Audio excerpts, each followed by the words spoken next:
Good morning, students. Welcome back to the session on Ind AS. So today we'll continue our discussion on Ind AS 12, that is about income taxes. We were left with a small part of Ind AS 12, and then we plan to also start with another standard today, that is on employee benefits. So quickly doing a recap of Ind AS 12. In Ind AS 12, so far we have discussed primarily about the deferred taxes. We have understood the approach which is required to follow in terms of computation of deferred tax, certain factors which are required to be considered whenever we assess whether the deferred tax is really going to be an asset or a liability. We have also understood certain exceptions wherein even though we may see that there is a temporary difference, but still the deferred tax is not required to be recognized. Further, we also understand that in respect of deferred taxes, there are certain aspects which are required to be considered when it comes to certain situations. For example, in the last session, we talked about tax holiday period. That in case there's a tax holiday period, then how do we take care of this deferred tax? Similarly, if we talk about a situation wherein there are past losses, or there is accumulated losses, then how do we deal with this recognition of deferred tax asset? Because this will bring in the income in the P&L of that company for that period of time, even though that company would be earning losses maybe year on year or maybe in that particular year also. So these are some of the very, very important factors which are required to be considered and applied appropriately. Now moving further onto the deferred taxes. Now, in respect of deferred tax, we'll now talk about the presentation and the disclosure requirements. Now, deferred tax is something in terms of its presentation requirements. We can just break it into two parts. One is about the balance sheet and second is about the statement of profit and loss. Now, in respect of the presentation of deferred tax in the balance sheet, deferred tax is required to be presented separately. It's a separate component which will be presented separately in the financial statements. Further, in case the company has got deferred tax asset as well as deferred tax liability in the standalone financial statements, I'm talking about the standalone financial statements. In such a situation, in case the company has got deferred tax asset as well as deferred tax liability in the standalone financial statements, in such a situation, we will have to offset this deferred tax asset and liability, considering this set of criteria is met, wherein either the deferred tax asset on a net basis means net of liability, or deferred tax liability net of deferred tax asset will be presented in the balance sheet as a separate line item. So that means when we talk about standalone financial statements, generally we will see only one line item for the deferred taxes, which will be either deferred tax asset net or deferred tax liability net. Remember the netting requirement, something we discussed, that whenever we offset deferred tax asset and liability, then the term net is used, so that it can just give this clarity that this amount which has been presented or the balance which has been shown is the net balance. Okay, moving further onto the consolidated financial statements. Now, in respect of deferred tax, let's suppose if we are looking at the consolidated balance sheet. In the standalone balance sheet, we have understood that only one line item is generally seen. Either it will be deferred tax asset net or deferred tax liability. But if we talk about the consolidated balance sheet, now let's try to understand that this consolidated balance sheet will comprise of various entities. So let's suppose there's an entity in India, there's an entity in Singapore, there's an entity in US, and let's suppose there's an entity in Indonesia. All these four entities are clubbed together. Clubbed means those are combined, yeah, to come to a consolidated financial statement or to a consolidated balance sheet. And let's suppose all these four entities which are operating in different jurisdiction. When I talk about jurisdiction, I'm talking about the tax jurisdiction. Yeah, because Indian tax jurisdiction is different. Singapore tax jurisdiction is different. Correct? And there is no way that if there is something outstanding in terms of payable or receivable as far as tax balance is concerned, that can get adjusted with the asset or liability in the Singapore tax jurisdiction. Correct? Yeah. Because these are two separate legal entities, first of all, and secondly, they are operating in separate tax jurisdiction. So that's why this set off between the balances of these two companies will not be possible. Correct? This set off will not be possible. Therefore, if we look at deferred tax asset balances of all these entities on a total basis and the deferred tax liability balances of all of these entities on a total basis, then both these balances will be presented separately in the consolidated financial statements. We will not be netting it off. Yeah. And let's try to understand this with the help of, I think, one Excel working we can pick up. Therein we'll get more clarity as to what we are trying to understand.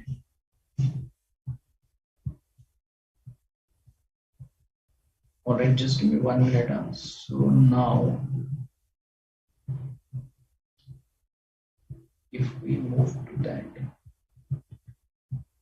So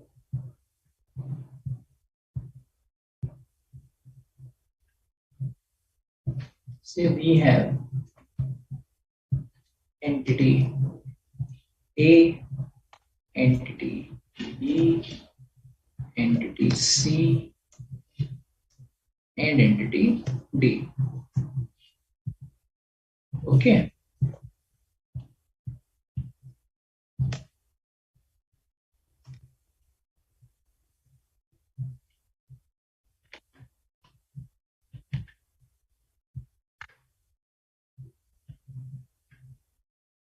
Now let's suppose there is a DTA of rupees 100 in case of entity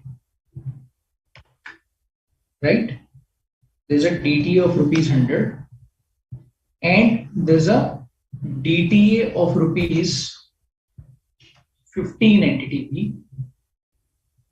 There is DTL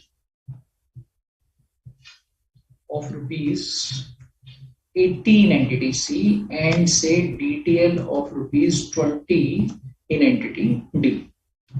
Now entity A is in India, entity B is in Singapore. Let's suppose this is USA and this is Indonesia. Okay. Now, when it comes to consolidated balance sheet,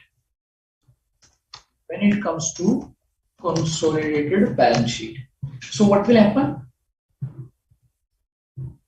All these balances 100, 50, 80, 20 of all of these entities will be clubbed together. Correct? So now what will happen? On the asset side, in the consolidated balance sheet, we will have DTA. And what will be the amount of DTA? 100 plus 50. Correct? And on the liabilities side, on the liabilities side, we'll have DTL of 80 and 20. Yeah. Now the question arises that can we do this offsetting of these two balances in the consolidated balance sheet? Yeah. Now that's the question. If this was a standalone balance sheet, then we would have done the netting. If let's suppose there was standalone balance sheet of any entity, I'm not talking about these four, I'm just picking up any one entity. Let's suppose if that had a DTA of rupees 80 and DTL of say 100. Yeah, if that was the situation, in this case, final presentation in the balance sheet would have been of DTL, wherein DTL would have been shown as net minus 80, correct? And this would have become 0, and therefore this would have got removed. Yeah. We understand if this was the standalone balance sheet, then such presentation would have been made in the financial statements. And why was this done? Because offsetting is something which we follow. Because we follow offsetting in case of standalone balance sheet. And why do we follow this? Because that is permissible. It meets the criteria of set off. Correct. But when it comes to consolidated balance sheet, a question arises that can we set off this TTA balance of rupees 100? Yeah, that's the requirement. Can we set off this TTA balance of rupees 100 with this DTL of rupees 80 of USA? Will that be permissible? Will that be permissible? Can this be done? The answer is no. Legally, we can't do this. That's why set off will also not be possible. That's why set off will also not be possible. Understood?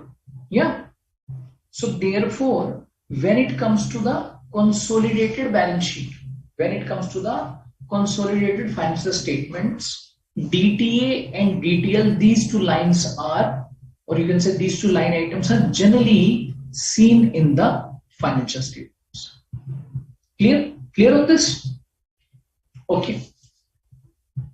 So this was about the presentation requirement of deferred tax in the balance sheet. As we have discussed, that deferred tax is something which is presented separately. Jay has a question. Jay is asking, so DTL will be 20 net? Yes. See, this was standalone balance sheet. Please don't get confused. This was a situation of standalone balance sheet. Okay. Herein the situation was different. We are saying in consolidated balance sheet, we can't do set off. Clear, Jay? But in case of standalone balance sheet, this set off can be done. Alright. Jay, you're clear on this? Fine. So now this was about the presentation in the balance sheet. Now in relation to balance sheet, deferred tax is something which is presented under non-current items, under non-current assets. But deferred tax is not discounted. I'm sure you would have covered financial instruments. Ind AS 109, Ind AS 32 you would have covered. Correct? Can you please confirm quickly? Financial instruments you have covered quickly. Quickly, if you can just let me know.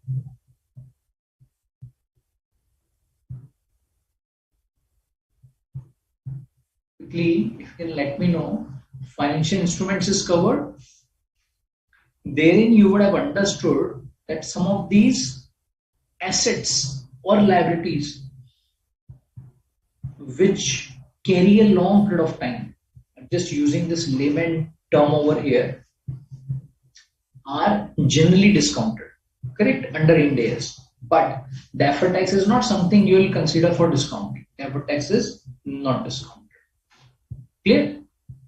Clear on this part? Okay. Now, moving further onto the presentation of deferred tax, in the statement of profit and loss.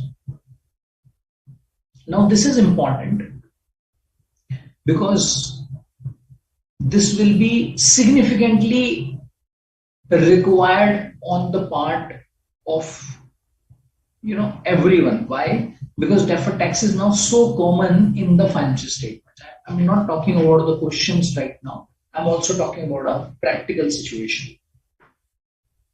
Now, in the statement of profit and loss of any company, the way deferred tax is presented is dependent on the underlying item. Now, let's try to understand. What do you mean by underlying item? Depending on where the underlying item will go, deferred tax will also go. For example, if the deferred tax has been computed on WDV, okay, that means depreciation. Now, where would depreciation go? It will go to P&L. It will go to P&L. That's why deferred tax, which we compute on depreciation or this WDV difference due to depreciation, will also go to P&L. Another example. Let's suppose deferred tax has been computed on actuarial gain or loss. This is again something which we'll discuss in more detail as we pick up employee benefits.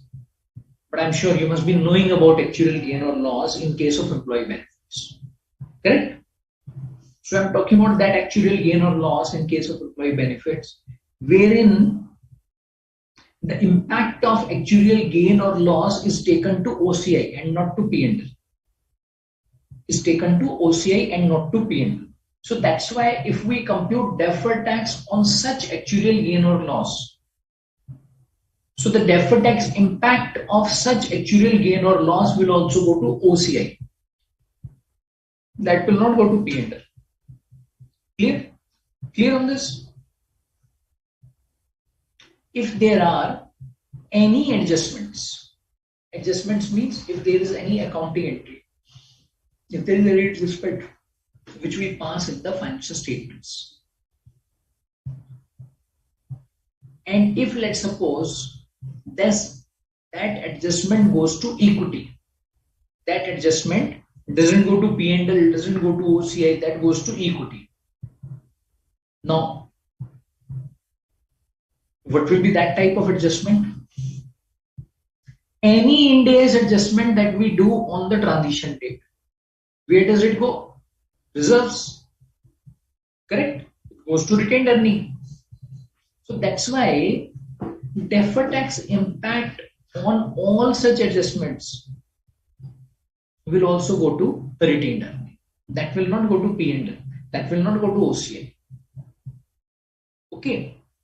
So what does it mean? It means that depending on the underlying item, we need to consider as to where the deferred tax of that underlying item will move. If the underlying item goes to P&L, deferred tax impact will also go to P&L of such item. I'm not saying for all other items. If the underlying item goes to OCI, its deferred tax impact will also go to OCI. Correct? Next, when we consider the impact of deferred tax on various line items, there are two ways deferred tax can be presented. One, we can present that line item with the gross amount and the second line item with the deferred tax impact on the same, or we can present that underlying line item net of its deferred tax impact. Okay, Let's try to understand this with the help of an example. I think before this, Jay has a query. Jay is asking, sir, in the standalone, okay, he's talking about this presentation. In the standalone, DTL 20 is net for entity D. Why is net here? Jay, I think you need to go back to our discussion of set off. We discussed that if the set off is allowed, if the set off principle is met, then the deferred tax assets and the liabilities in the standalone financial statements will not be shown as gross. They will be net off. Okay, that's driven by those set of principles. Now clear on this? Yeah? Now clear on this, Jay?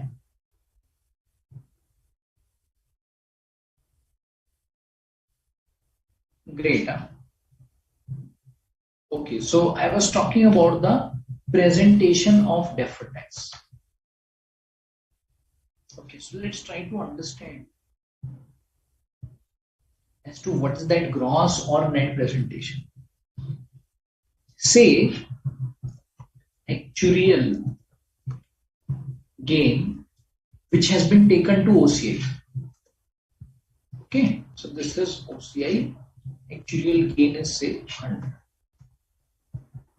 right? And let's suppose deferred tax impact on this actuarial gain is say 30. It's say 30. Correct. So there are two ways we can present this.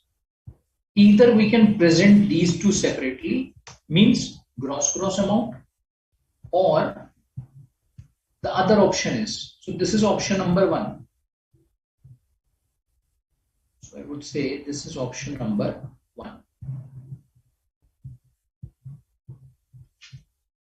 Option 1. Correct? Option number 2. Any of these options can be chosen. Option number 2 requires that this actuarial gain net of deferred tax impact can be presented in a single line item. Okay, so wherein we will just net it off. Understood? So this is how it can be present. But in case we are presenting it in one line item, means if we are going for option number 2, then we should specify that this amount, this balance is net of deferred tax impact on the same. And please remember, when we are talking about deferred tax impact, we are not talking about deferred tax of entity as a whole. We are only talking about deferred tax impact on this particular amount. Clear on this? Yeah? Okay, Jay is clear on this. I think Sairam is looking for some illustration. Sure, Sairam, we'll discuss that one also. Don't worry. I think before that we have some more things to complete. Don't worry, I will come to that. Clear? Clear on the presentation requirements? Okay. Now, moving further onto the tax reconciliation statement, or we can say to the disclosure requirements. So if you can just talk about the disclosure requirements under Ind AS 12. Under Ind AS 12, one very important disclosure which entities are required to give. And now please remember, I'm talking about disclosure. I'm not talking about presentation. So that means we are looking at those disclosures which are given in the financial statement. Okay.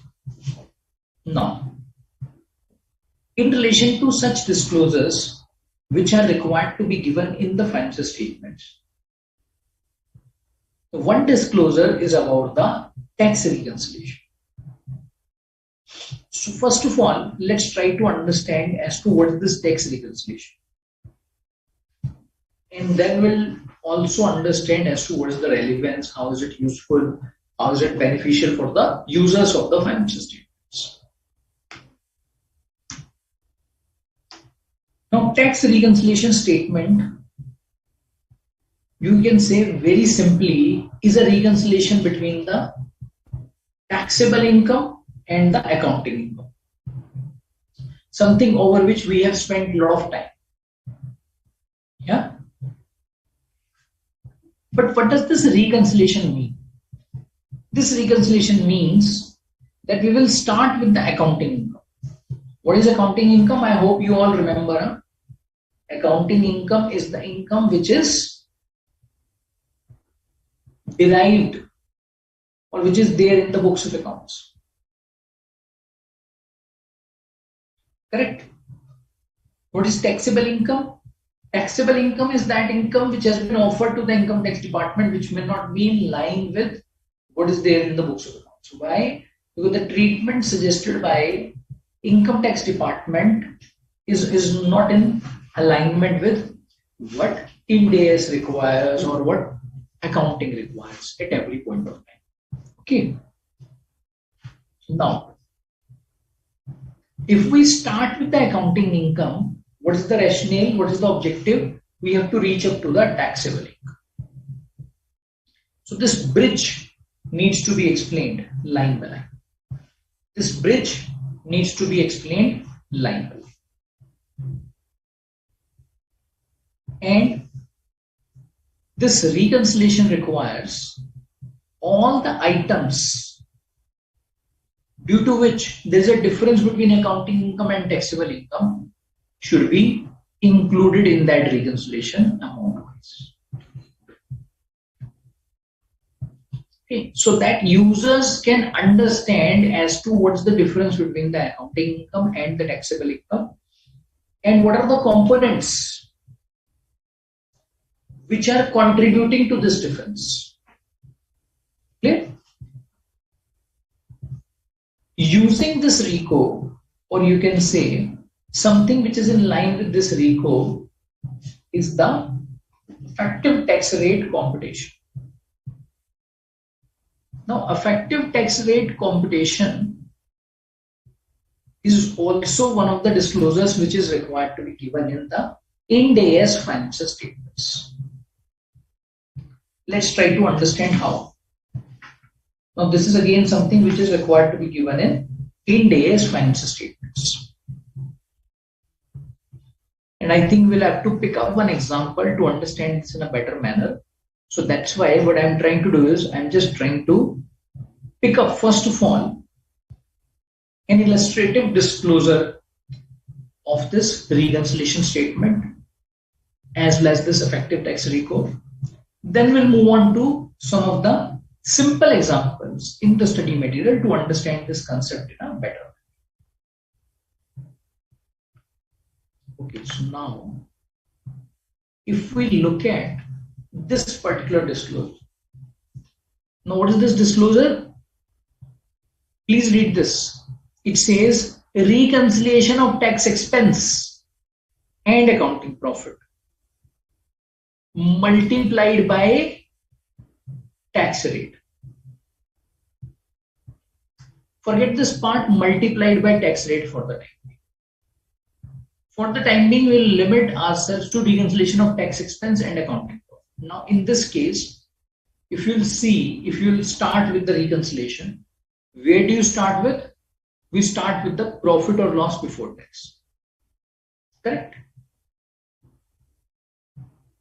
And after this profit or loss before tax, all the components have been included with their description, which are contributing to the change of this accounting income so that it reaches up to taxable income. Clear? So some of the components which have been captured over here are deferred tax assets on losses, unabsorbed depreciation not recognized, income which was exempt from tax. Now all such incomes would have been included in the accounting, but if those are exempt from tax, will those be considered as part of taxable income? Deferred tax assets or liabilities relating to earlier years, but recognized with pay. Clear? Clear on this? Okay. Now once this is done, what's the next step which has been followed? Next step which has been followed is the computation of tax on this.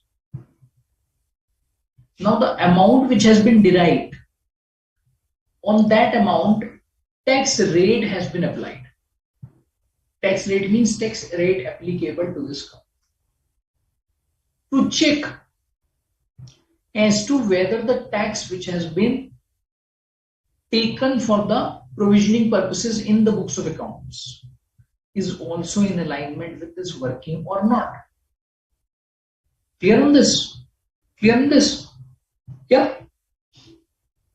I think we can pick up some small examples also to get on to this further understanding of the tax reconciliation through study material. So if you can just now move to study material, please. Page number 10.52. Please mark it up. Page number 10.52.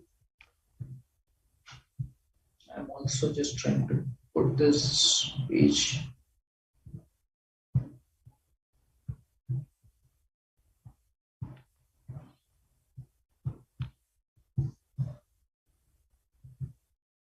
Page number 10.52. Okay.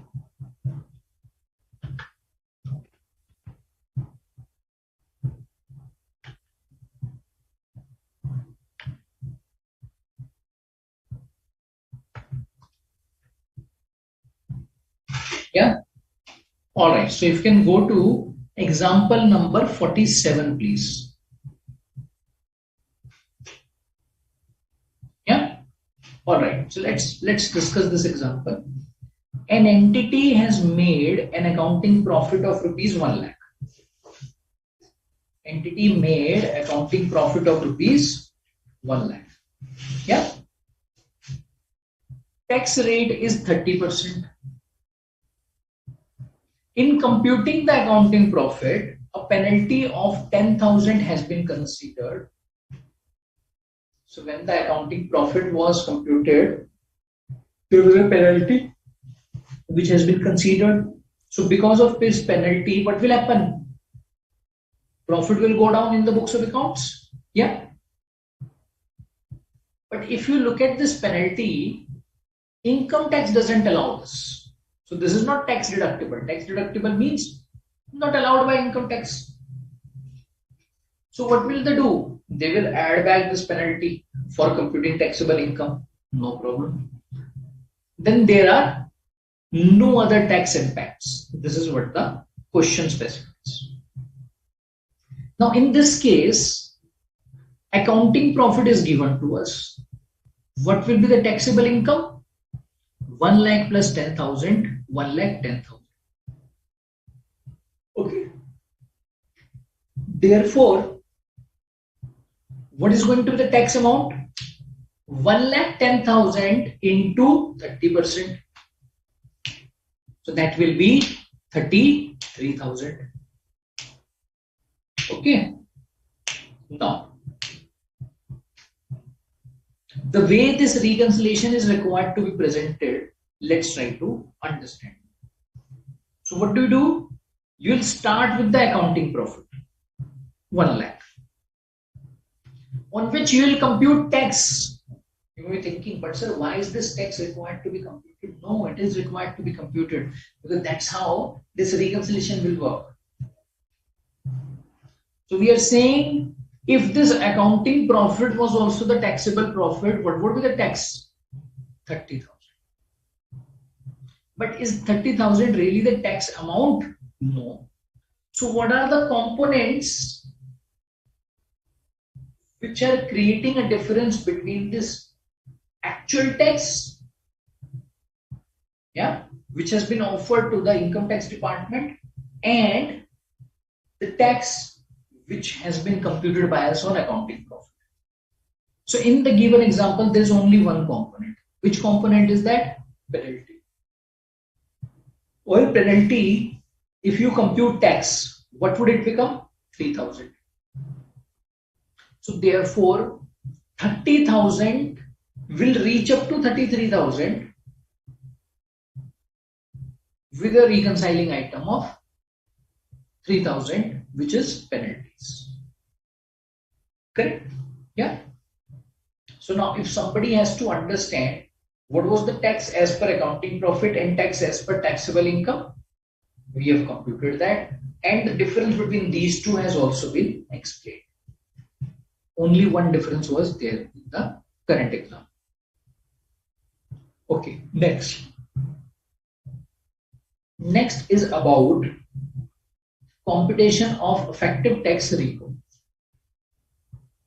Now, effective tax reco means we need to compute tax.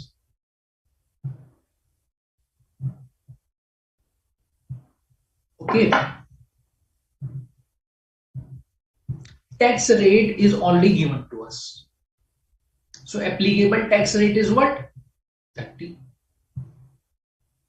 But there was additional tax impact which has hit the books of accounts.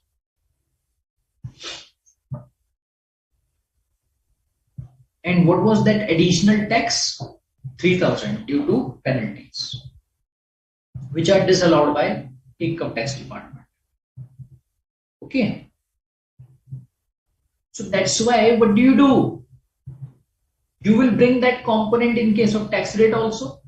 So if we have to see the difference between applicable tax rate and what has been the actual tax rate or effective tax rate. Effective means it appears as if tax rate is 30, but if you look at the effective tax expense for this company, is it really 30%?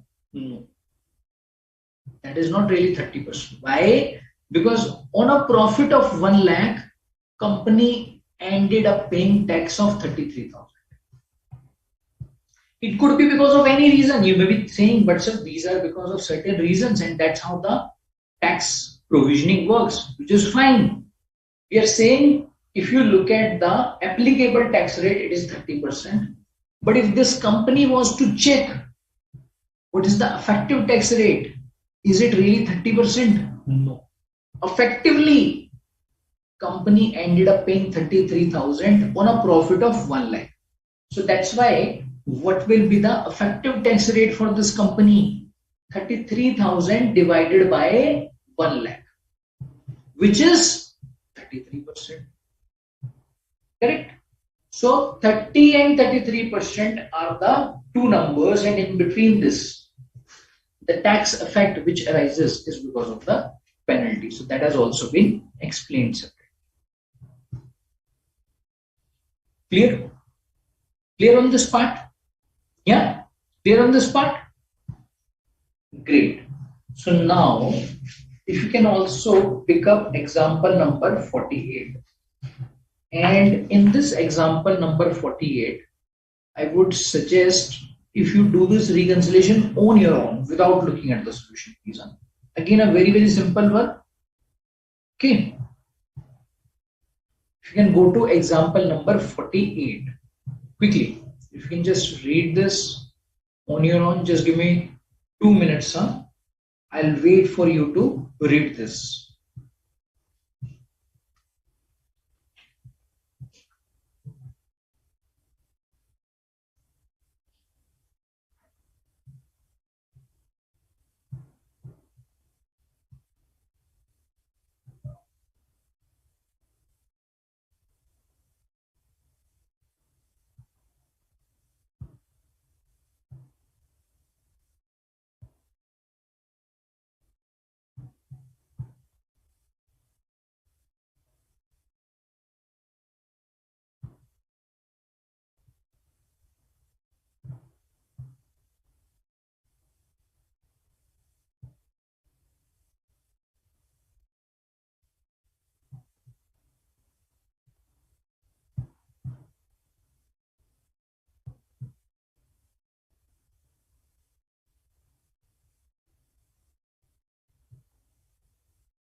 Yes, so now we can start with this example number 48.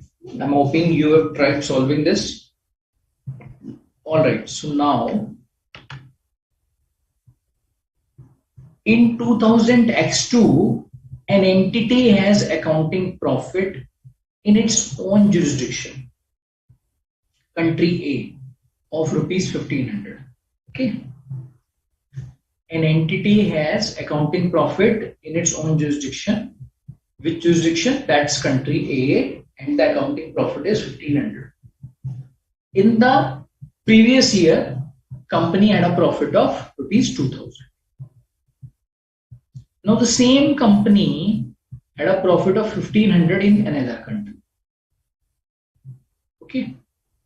Tax rates in two countries are different. Obviously, which is possible. Tax rates in two countries are different. Okay.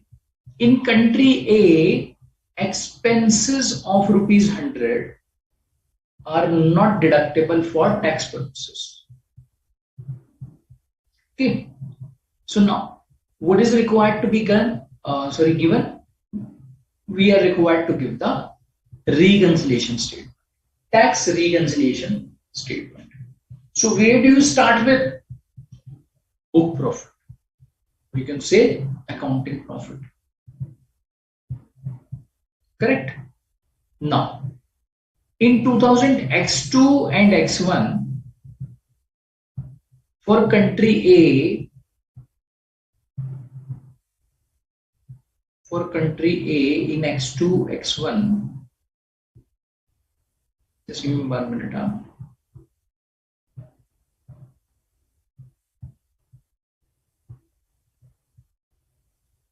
I think the numbers have been taken slightly differently, but no worries. You can just go with the numbers which are given in the solution, please. 3000 and 2500. If you compute the tax rate in country A, it is 30%. So tax comes out to 900 for X2, 750 for X1. Okay. Now, if you look at the tax effect, where would it arise? On expense of rupees 100. Because that is not tax deductible. So that will add back. Correct? That will add back. So 30 and 60 will be the impact. And next impact will be of the lower tax rate. Next impact will be of the lower tax rate. Okay. Lower tax rate, why? Because in country B, tax rate is 20%. And we are looking at the combined picture over here. Because if you look at the accounting profit, which I told you, those numbers have been presented differently. Why? Because these are combined. Okay, because at a company level, at an entity level, we will look at the profits whether it is generated from country A, B, C on a totality basis. So that's why if you compute tax on 3000,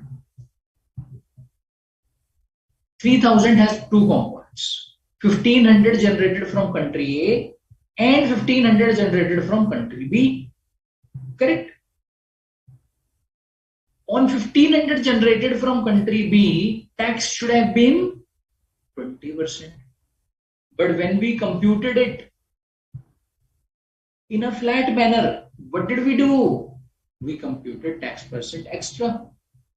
So what should we do? We should reduce that. Correct? Yeah. We should reduce that 10% only. So that's why effect of lower tax rates has been eliminated. Effect of lower tax rates has been eliminated. So what are we left with? Tax expense. Tax expense means that tax expense which is the actual tax expense. And in this case, if you look at the effective tax, this will come out as something else. So just go to that Excel working and let's see as to what will be the effective tax rate in this case.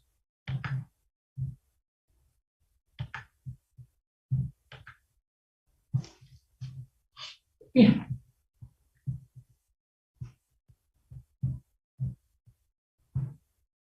In this case, this is 2000 x2 and this is 2000 x1.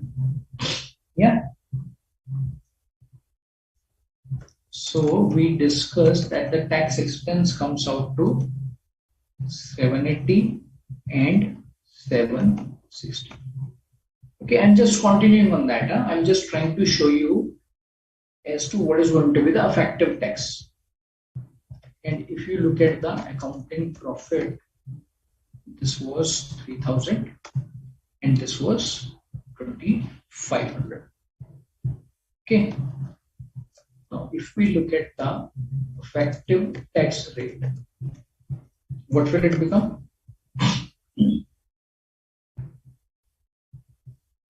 This will be 26% in X2, 26% in X2, and this will be 30.4% in X1. Okay. Yeah. Now, for this company, applicable tax rate was 30%. In fact, it's 30 and 20. So no, because this is paying tax in two countries.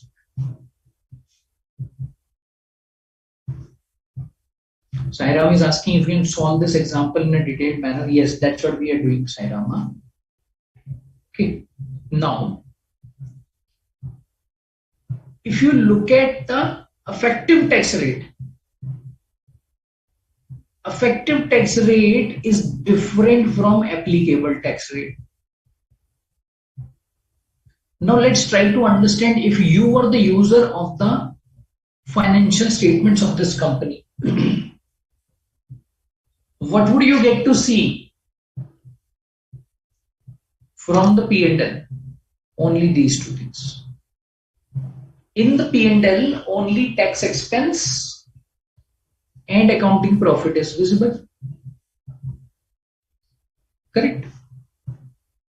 Do you get to see the effective tax rate? Do you get to see the tax reconciliation as to how this effective tax rate has been determined?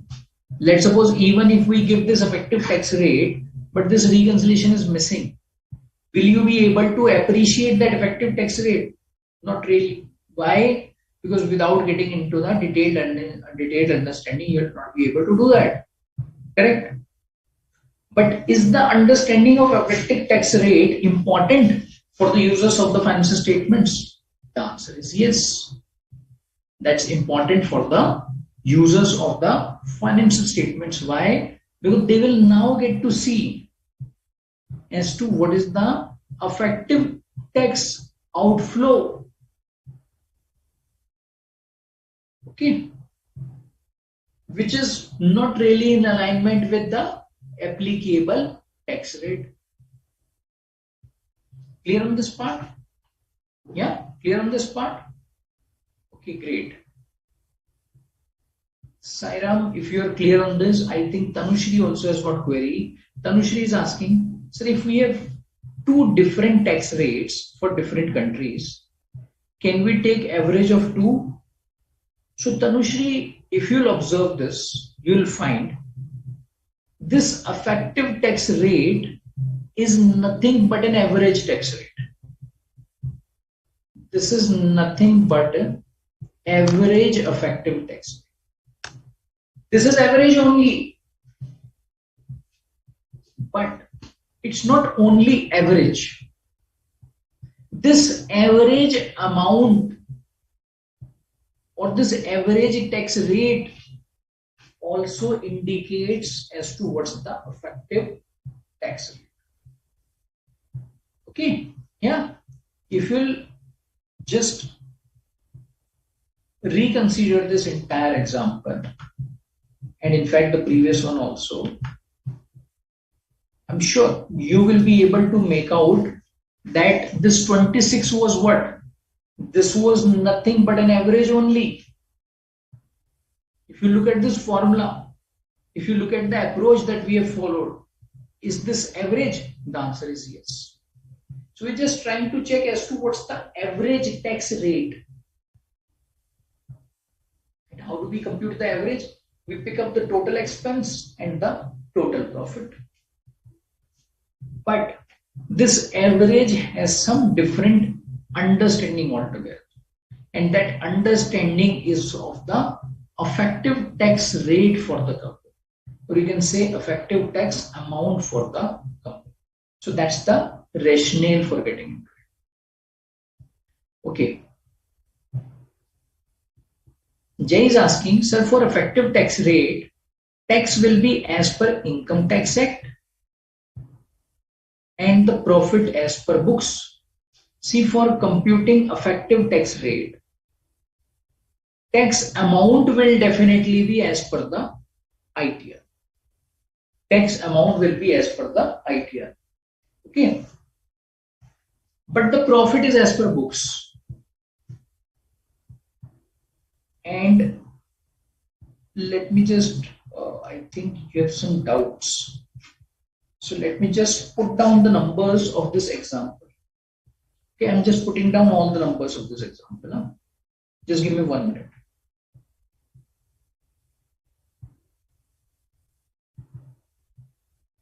So we had accounting profit to start with. So this was 1500 for one country and 1500 for second country, correct? Then in the previous year it was 1500 and 500. And this was the accounting profit. Applicable tax rates were 30 and 20, but we picked up 30. Then we brought out the tax effect of expenses which were not tax deductible.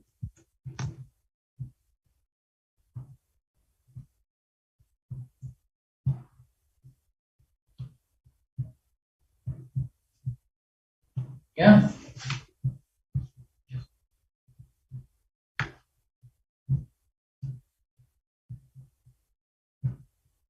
Okay. This was 30 and 60. Let me just put down the numbers and then I'll explain. Just give me 1 minute. Then we also brought out the effect of lower tax rate in country B over here. This was minus 150 and minus.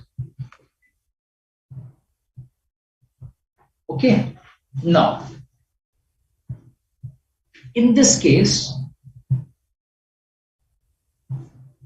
there are a couple of points we need to understand. One which Sairam asked me, sir, I have not understood the lower tax figures, how it has come. See, lower tax figure, how this has come is very simple. First, this 3000 was a combination, was a summation of two amounts. 1500 profit in country A and 1500 profit in country B. Okay. If we were to compute tax,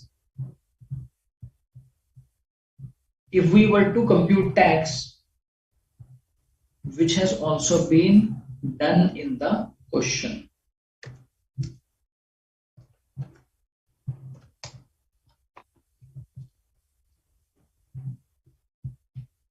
we should have computed 30% on 1500 and 20% on 1500. So this is how we should have computed tax. This is how we should have computed tax. But did we compute tax like this? No. So what did we do? We computed tax something like this. On both the amounts, we picked up 30%. On both the amounts, we picked up 30%. Okay. And same thing we did here.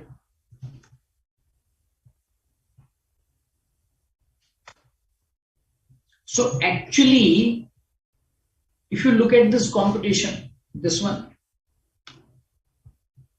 in this computation, we made one adjustment. What was that adjustment?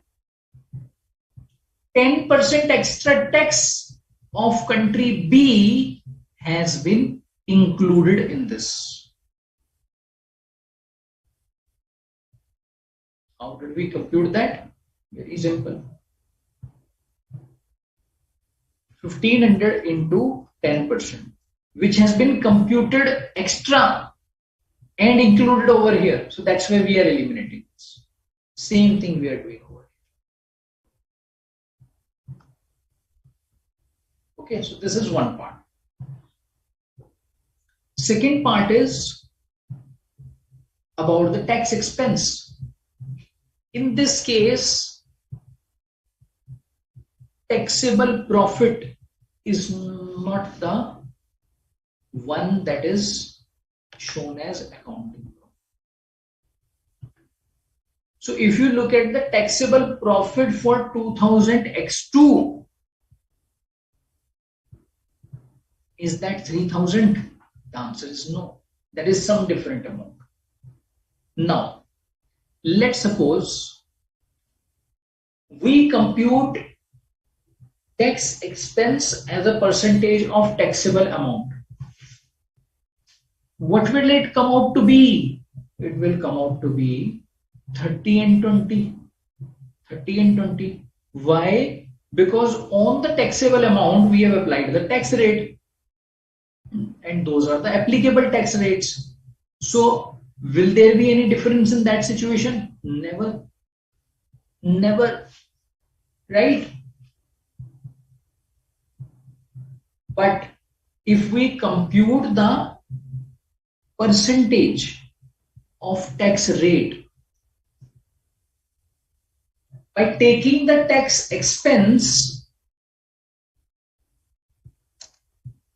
computed as per the provisions of income tax and taking accounting profit, which has nothing to do with income tax, what would it give us? It would give us some other rate if there are differences between accounting income and taxable. And this different rate is nothing but the effective tax on the company, on the entity. And this is nothing but an average computation which we have done. Clear on this part? I'm hoping you are clear on this. So Jay, Tanu, Shri, they are saying yes, we are clear on this. Any more questions in case you have on this? If there's any other clarification that you require on this, please let me know quickly.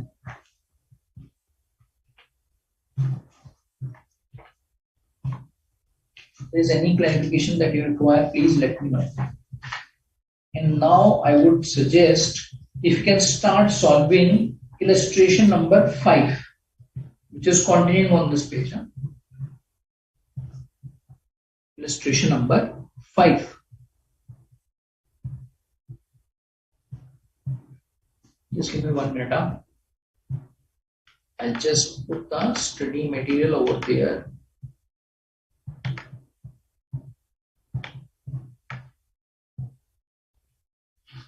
Yes. Please start with illustration number 5.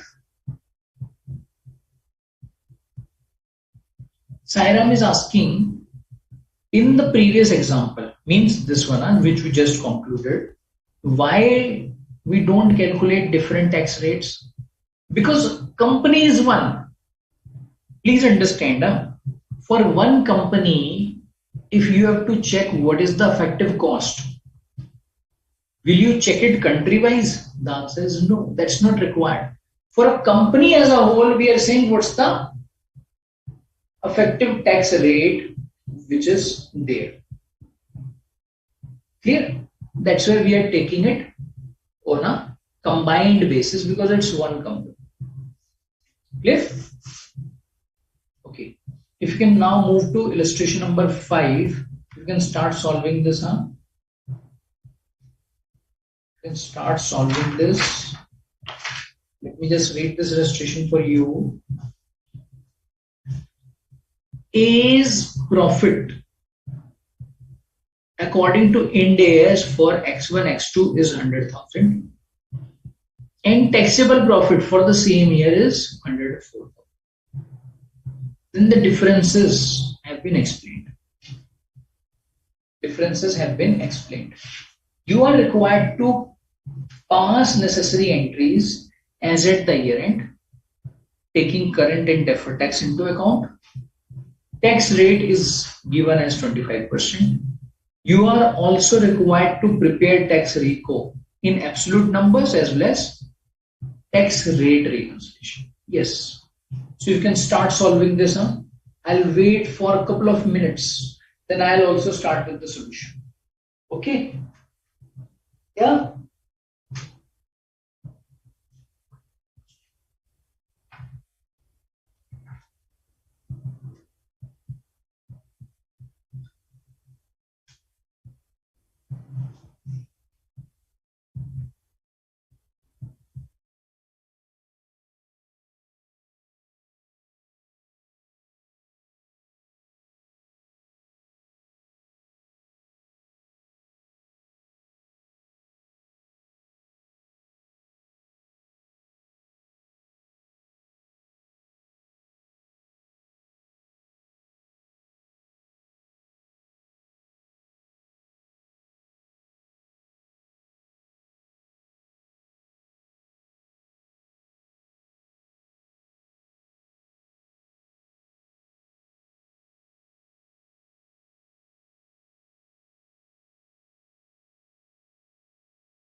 Okay, so now I'll also get on to the solution, but I would suggest you can continue solving the solution on your own without getting into what I am just trying to solve now.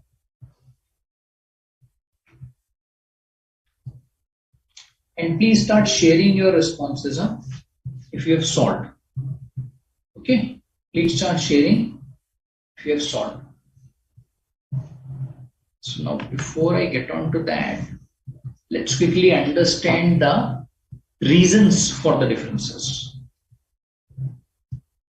On 1st February X2, that means during the year, X1, X2, A Limited acquired a machine for 120,000. Depreciation is charged on the same. Under the tax law, machine will be depreciated for 6 months. Yeah. Machine's useful life as per Ind AS is 10 years. So that means there is a difference due to depreciation. Number 1. That will create a difference in taxable profit and accounting profit. Number 2. Expenses of rupees 8,000 were incurred for charitable donations. and income tax doesn't allow these expenses. So when the accounting profit has been computed, that is reduced by this amount, but income tax will add back this amount. Why? Because they will not allow this expense. Okay, clear? All right, so now let's go to the solution. Current tax, I think that is pretty simple for us to compute. Whatever is the taxable profit, we'll apply tax rate. Tax rate given in the question is 25%. So that means current tax comes out to 26,000. All right, this comes out to 26,000. Now, if we were to check as to how this taxable profit has been computed, can we do that? Yes, because all the explanation is also available in the question, and that will also be required for the tax reconciliation. So we will start with this accounting profit of 100,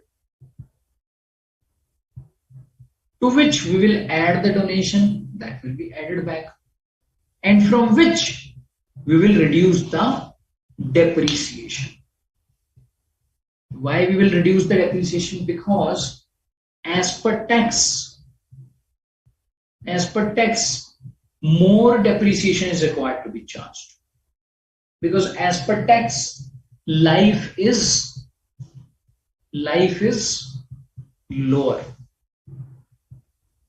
Correct?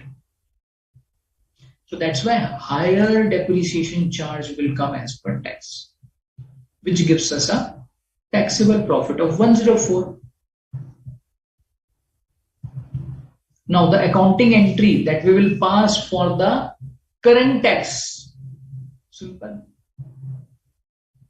Provision for tax debit, which goes to P&L, to current tax, which goes to balance sheet. Okay. Now, will there be a deferred tax in this case? Definitely yes. And why would that arise? Because of difference in WDV. Because of difference in WDV. Carrying amount of the machine is what? 120,000 less 2,000. Why 2,000? Why 2,000? That is as per Ind AS. Okay.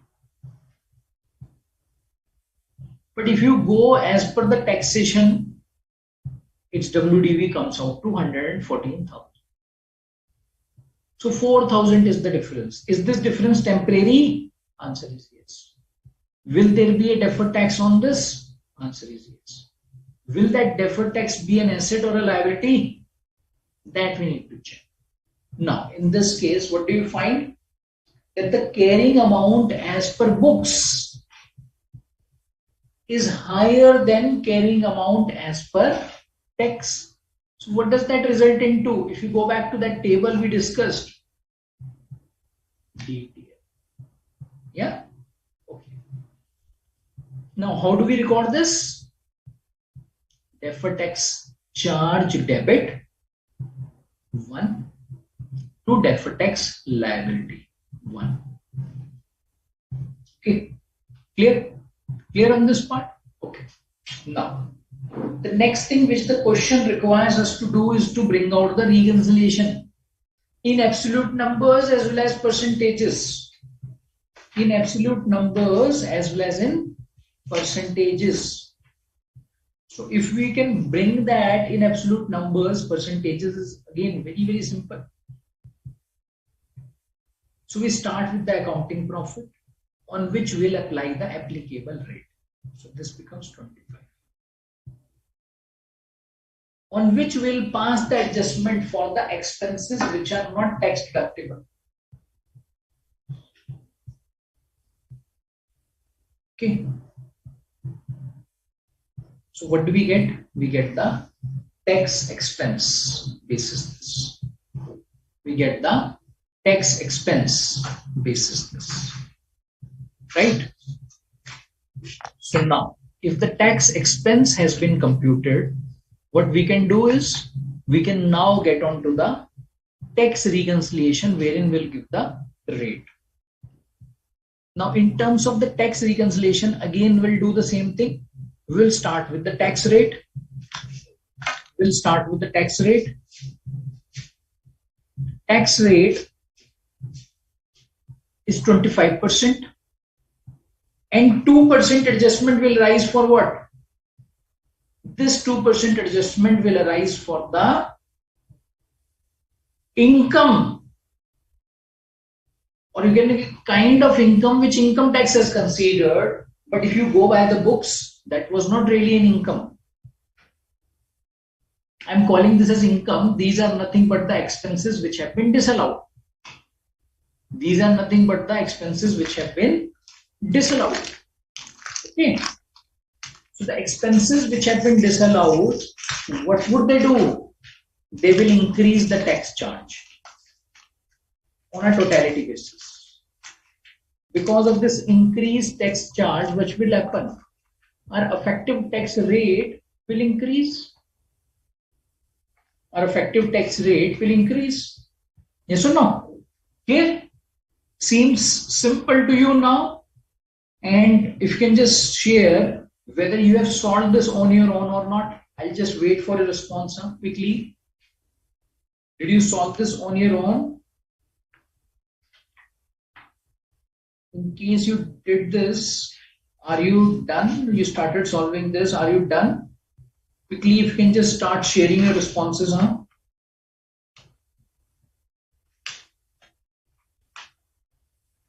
Quickly, if you can start sharing your responses.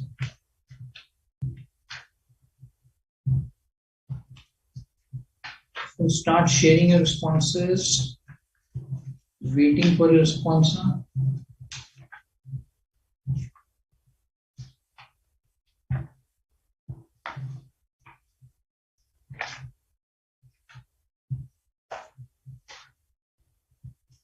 Yeah, so now what we can do is, I think we are left with only the gap differences as far as the standard is concerned. So we can take a break now. After the break, we'll pick up some of those differences, which is only a recap, and then we'll also pick up the next standard. And in the meantime, I can see the responses have come. Sairam has, yes, has solved this. Okay, yeah, and I'm waiting for your responses also. Quickly, if you can just start sharing your responses. Okay, quickly. So let's take a break. In the meantime, during the break, you can also send across your queries and your responses. All right, let's take a break. So let's meet after the break.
Hi, welcome back.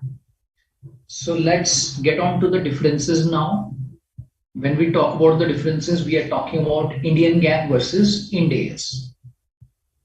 And I would request all of you to just, share some of the differences which come to your mind. All through our discussion, we kept discussing the differences between Indian GAAP and Ind AS. Yes, that's why it's very, very important. Because it's also a kind of recap of all of these concepts under Ind AS 12 that we have discussed so far. So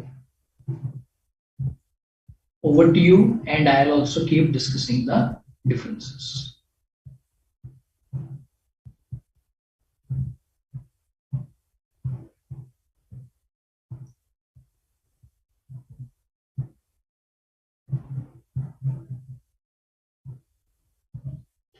Okay, so now if we look at the Indian GAAP, it follows P&L approach, whereas Ind AS follows balance sheet approach. So that's one of the key differences between two standards, because the basic approach of computing the deferred tax changes. In various places we discussed, and we also found that even though the approaches are different, but in certain scenarios both the approaches may give us the same answer. Even then, we cannot use P&L approach under Ind AS. So all the disclosures, all the computations that we are required to do under Ind AS has to be using balance sheet approach. Number one. Number two, if you look at Ind AS, then some of the items, for example, past year's losses, unabsorbed depreciation. Now these items, in terms of the guidance which is provided, create temporary difference on which deferred tax asset is recognized. As far as two standards are concerned,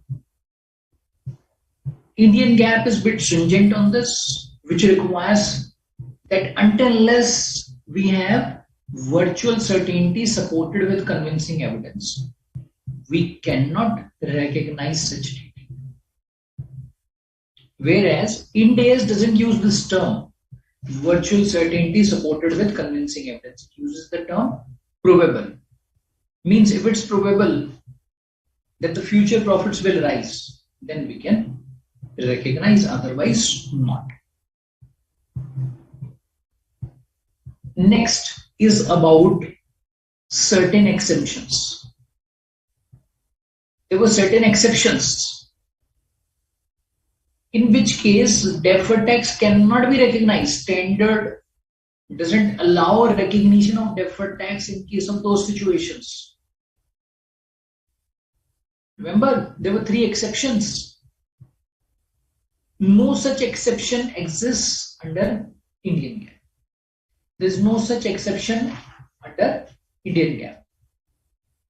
Alright. Under Indian GAAP, we don't have any such exception.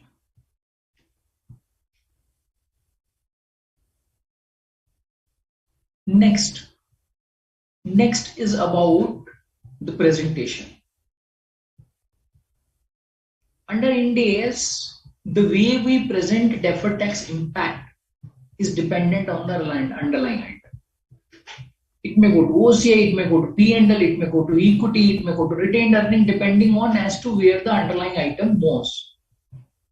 But under Indian GAAP, where do you take the impact of deferred tax? It goes to P&L straight away. Yeah.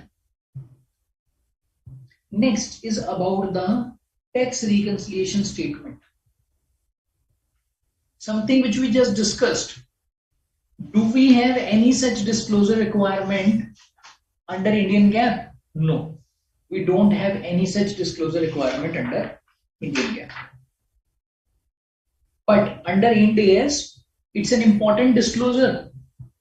It's an important requirement.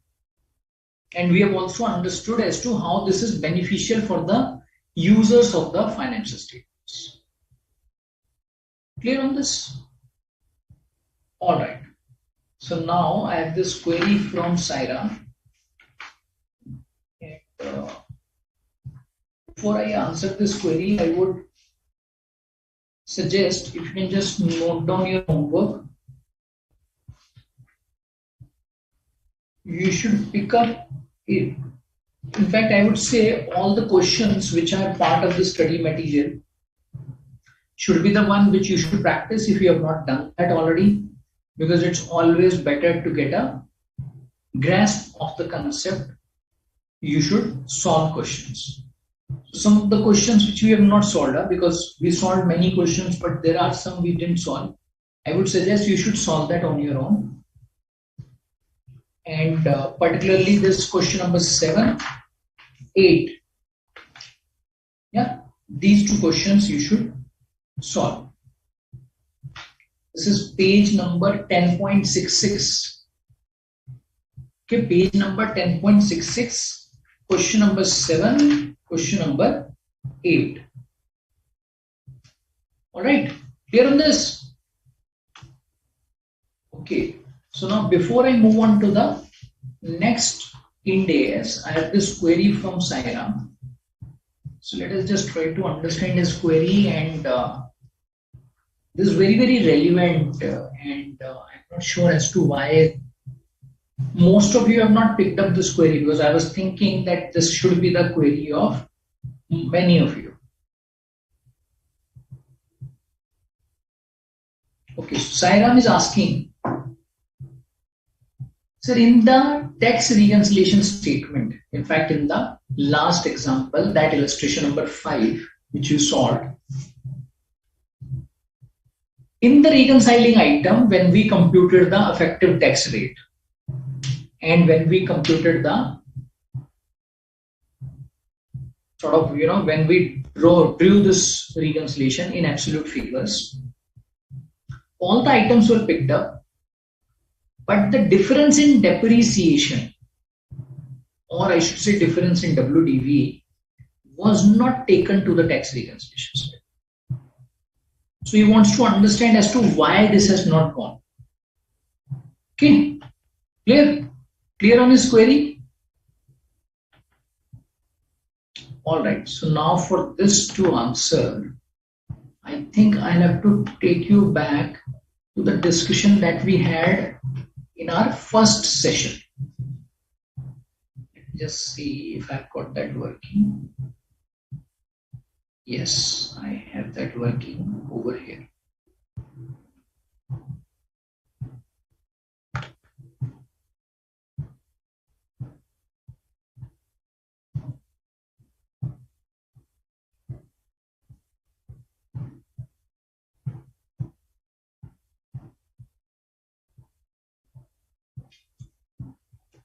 Just give me 1 minute.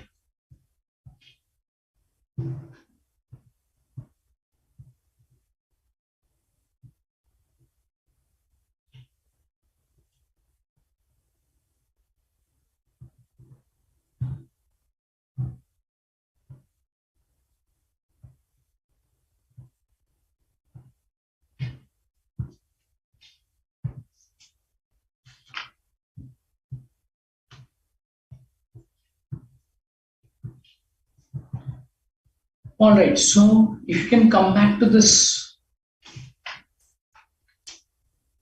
we discussed that tax expense goes to P&L, and this tax expense comprises of two components. One is current tax and second is tax which has been deferred. Now this could be a deferred tax charge or a credit. But if you look at the P&L, tax expense will be comprising of both these expenses. Okay. By this, what do you understand? That the tax expense is always inclusive of deferred tax expense. Whether that is deferred tax charge or credit, I'm just taking it on a same manner because it's one and the same thing for us. Same thing you need to remember at every point of time. Now please try to understand what is the tax reconciliation statement. Tax reconciliation statement starts from, yeah. Now let me just take an example of donation. Say donation was an expense which income tax doesn't allow. So what will you do? Let's suppose if donation amount was 2, so you will add it to the profits, and the tax impact on donation, let's suppose it's 50%. So the tax impact on donation, let's suppose it's 50%. This is something which you will take to the tax expense. Whether you add it, reduce it, that's a separate thing. Why do you do this? Because this donation is something which has been adjusted from your accounting profit. Yeah. But which is not allowed to be adjusted by tax. If you look at this donation is something which has been adjusted by computing the accounting profit, which the tax has disallowed. No problem, Jay. I'm anyways repeating most of the points. Now let's compare this example of donation to deferred tax. If you talk about deferred tax, is it something which the income tax doesn't allow? No. In fact, this is something which arises because of certain components which are disallowed by income tax. And what are those components? Those components which are disallowed by income tax or allowed by income tax, but which will have the consequence that they will get reversed in the future years. That's why what are you trying to do? On those components you are considering their tax impact. So is this tax impact already taken to the tax expense or not? The answer is yes. So if you are taking total tax expense, is there any need to bring the reconciliation for the items which are already there in deferred tax? No, that will be a duplication. That will be a duplication, isn't it? Yeah. So I'm hoping, Sairam, you are clear on this now. And I'm hoping, Jay, you are clear on this. Quickly confirm. Are you clear on this now?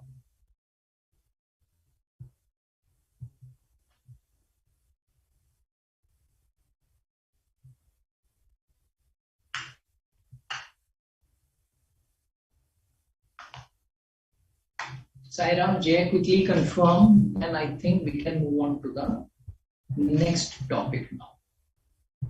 Because I think with this, we have concluded Ind AS 12. Very important and I would say very relevant chapter. This is not only important from examination point of view, but also important practically, because practically you'll see a lot of application of this. Yeah, you'll see a lot of application of this. All right.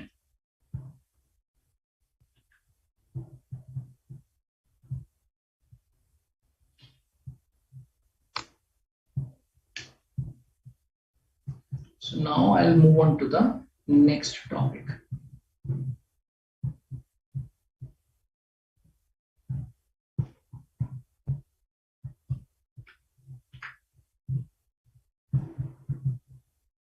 Just 1 minute. I'll open the presentation.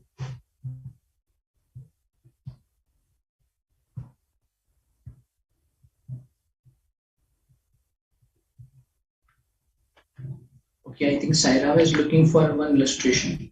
Sure, Saira. Maybe what we can do is we can just spare some time for this. Okay, don't worry about it. You can say spare some time for this. Maybe towards the end of next session. Today I'm not sure whether we'll be able to pick it up or not. Maybe towards the end of next session we will be able to pick it up. Huh? But don't worry, we'll discuss this. Huh? And it will be helpful if you can just bring out your specific queries on this. I would request you can attempt this on your own and bring out specific queries on this instead of just putting this as complete illustration. Okay. Then Sairam is asking, sir, it means a permanent difference. We should consider tax effect. Yes, that will be considered as a tax effect because donation is one example of permanent difference, I would say. Okay, clear? All right, so now we will move on to the next topic, that is Ind AS 19, employee benefits. Ind AS 19, employee benefits. Again, this is one topic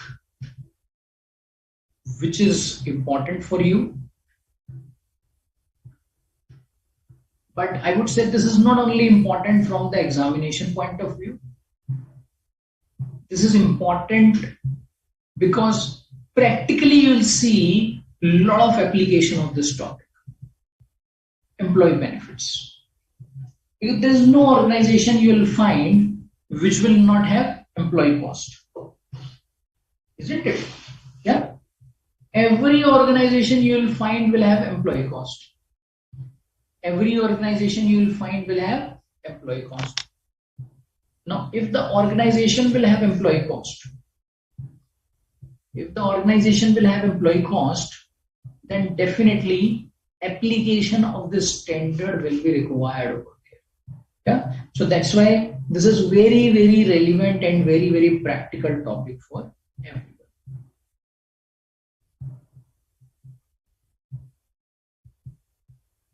So let's quickly try to understand as to what do you mean by employee benefits. There are various terms in the standard which we need to understand and appreciate clearly. Employee benefits, we can say, are all forms of consideration given. Please note down, this is all forms of consideration given by an entity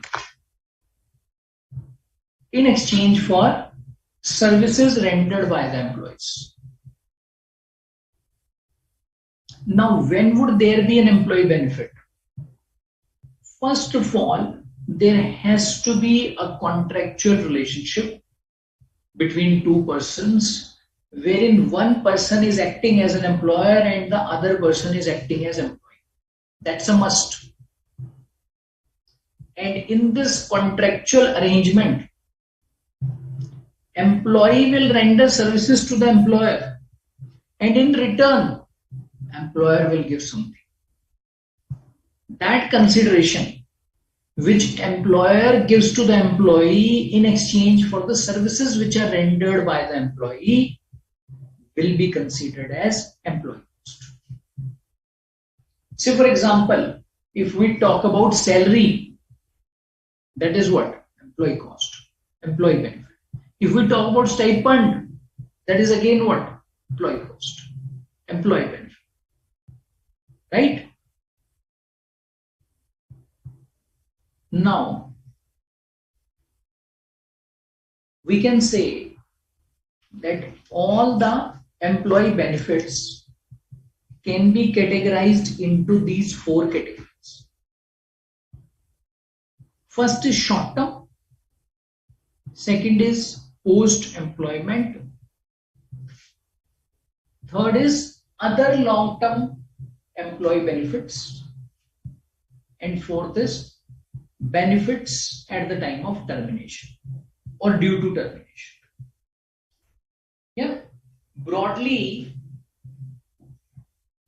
all the types of employee benefits have been segregated into these four categories. During the course of our discussion, you will find that each and every category is completely different from the other one in terms of the way this benefit works.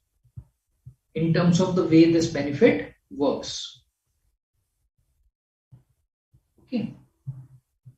And that's why you will find that the accounting treatment of all of these employee benefits, or you can say all of these categories of employee benefits, is different. All of the categories in terms of their accounting treatment are not similar. They are different. Okay. Yeah.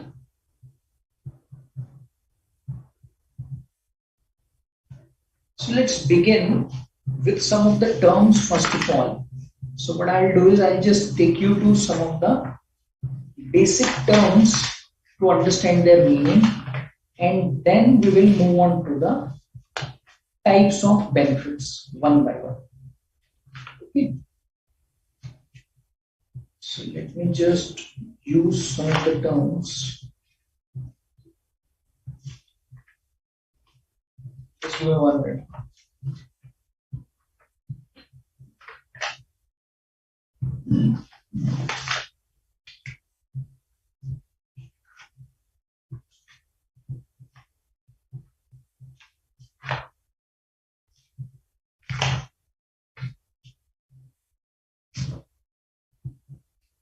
Okay.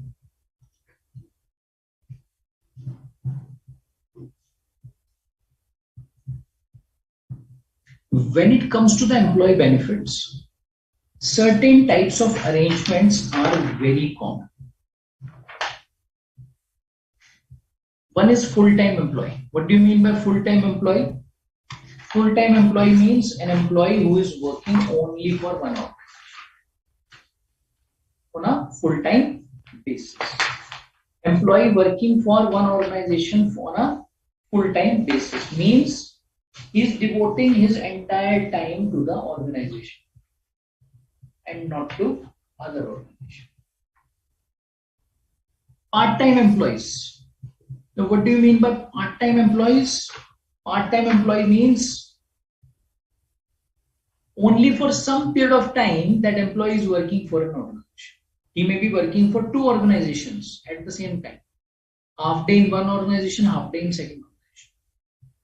Yeah, but he's not fully there. He's not there on a full-time basis. Next, permanent employee. Next is permanent employee.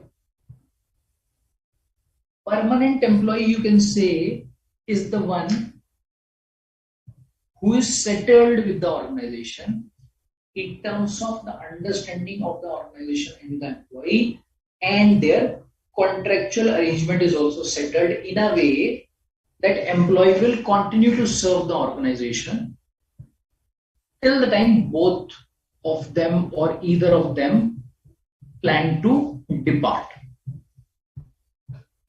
Means the organization is clear that they want to continue with that employee. It's not only for a time gap arrangement. This will keep going on till the time either party decides to move on. Temporary employees. Temporary employees, you can say, are those employees who have been hired for a specified period of time, after which they will move on. There is another categories of employees which we don't really think is an employee, but for the purposes of our discussion, they are definitely the employees to be considered as or wherein their cost will be considered as the employee benefit cost, and that is about the directors. Okay, so director is also an employee. Remuneration which is paid to director is something which will be dealt over here. Clear? Clear on these terms? Now what we can do is, now we can pick up, first of all, The simplest one, short-term employee benefits.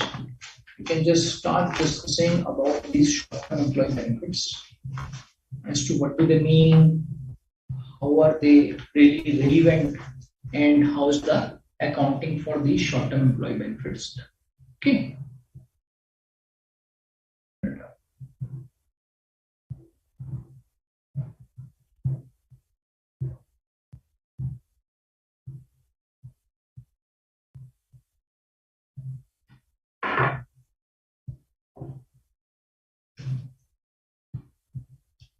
So what are short-term employee benefits? We can say these are the benefits which are other than termination benefits. So these benefits are other than termination benefits. Remember, there was one category of termination benefits.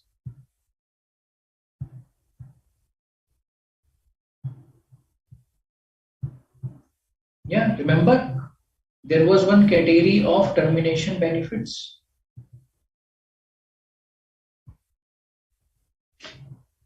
Remember?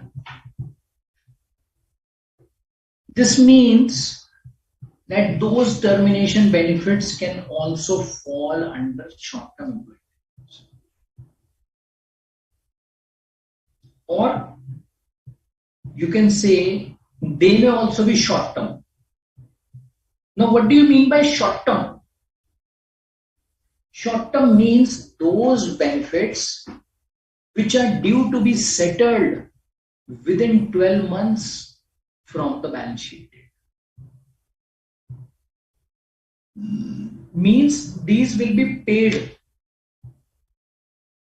or these are due to be paid. These become payable within 12 months from the balance sheet. Now, within 12 months from the balance sheet date, let's try to understand this now. As to what would it include?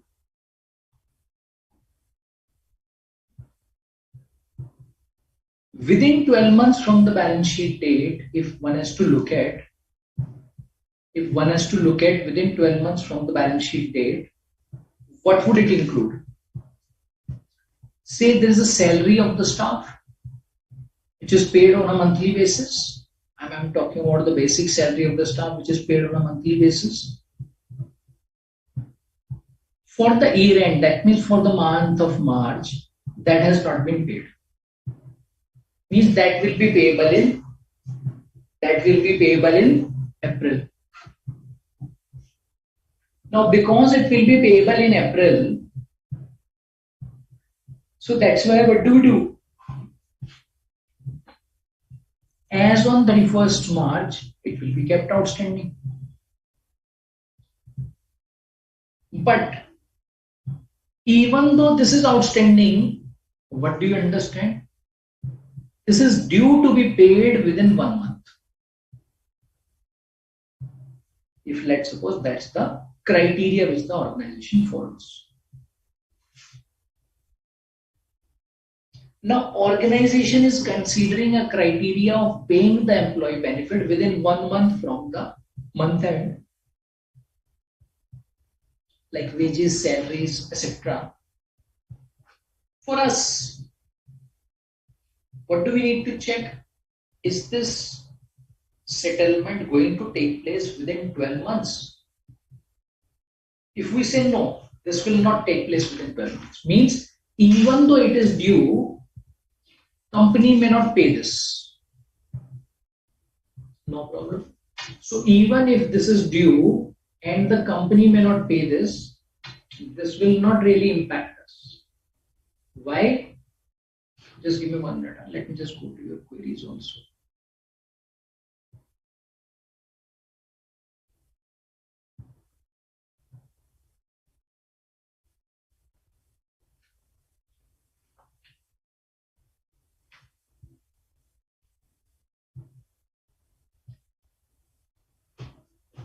For us, just 1 minute.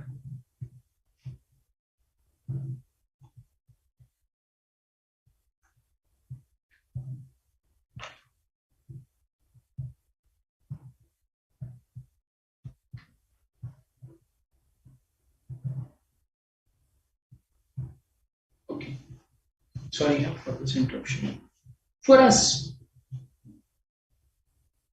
it will be then important to understand that even though this is not going to be settled, but does it become due within 12 months? If the answer is yes, what do we call such benefit as short-term employee?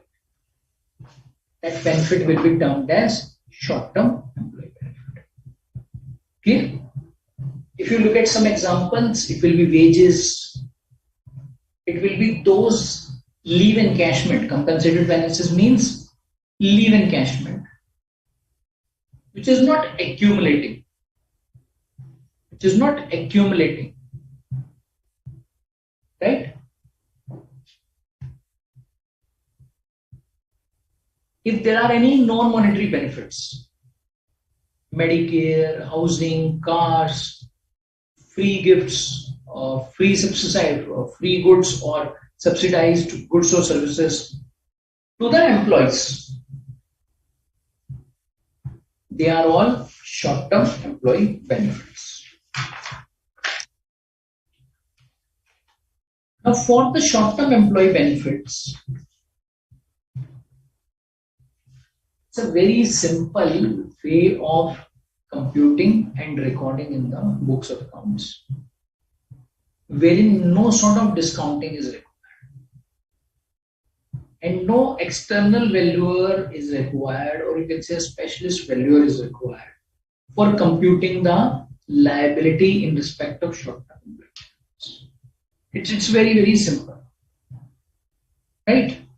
What do you do? Whatever amount becomes due within 12 months, that is something which you record and then pay. So what do we recognize in the balance sheet? Undiscounted amount of short-term employee benefits. That is something which will be shown as liability. If something has already been paid, then liability will be net of that amount. And this amount will also be going to P&L as an expense. If this is meeting some criteria of capitalization, then of course this will get capitalized. Otherwise, we are not really looking at those capitalization criteria right now. Otherwise, it will just mix up some things. Huh?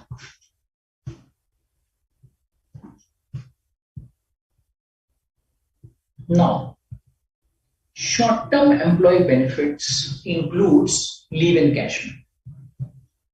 Jay, we are just on to this point now. See, the moment you have sent the query, the very same moment we have this discussion started. Huh? Don't worry, we'll cover everything. Huh? Okay. As I've told you, compensated expenses is the term which we use for leave encashment. Okay. Now, leave encashment or short-term compensated expenses could be accumulating or non-accumulating. Short-term compensated expenses could be accumulating or non-accumulating. Let's understand, when do we recognize accumulating and when do we recognize non-accumulating? And what do you mean by both of them? Accumulating means when the employees render the service that increases their entitlement to future compensated expenses. See, there is an organization wherein every year employees are given 22 leaves. Every year employees are given 22 leaves. And the policy of the organization says that if leaves are not availed, if these leaves are not availed, employee can carry forward these leaves. Employees can carry forward these leaves to say next 5 years or to say till retirement. Clear? This is called as accumulating leaves. Okay.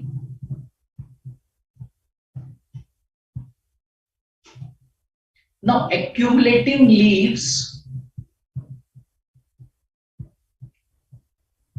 will have a time frame.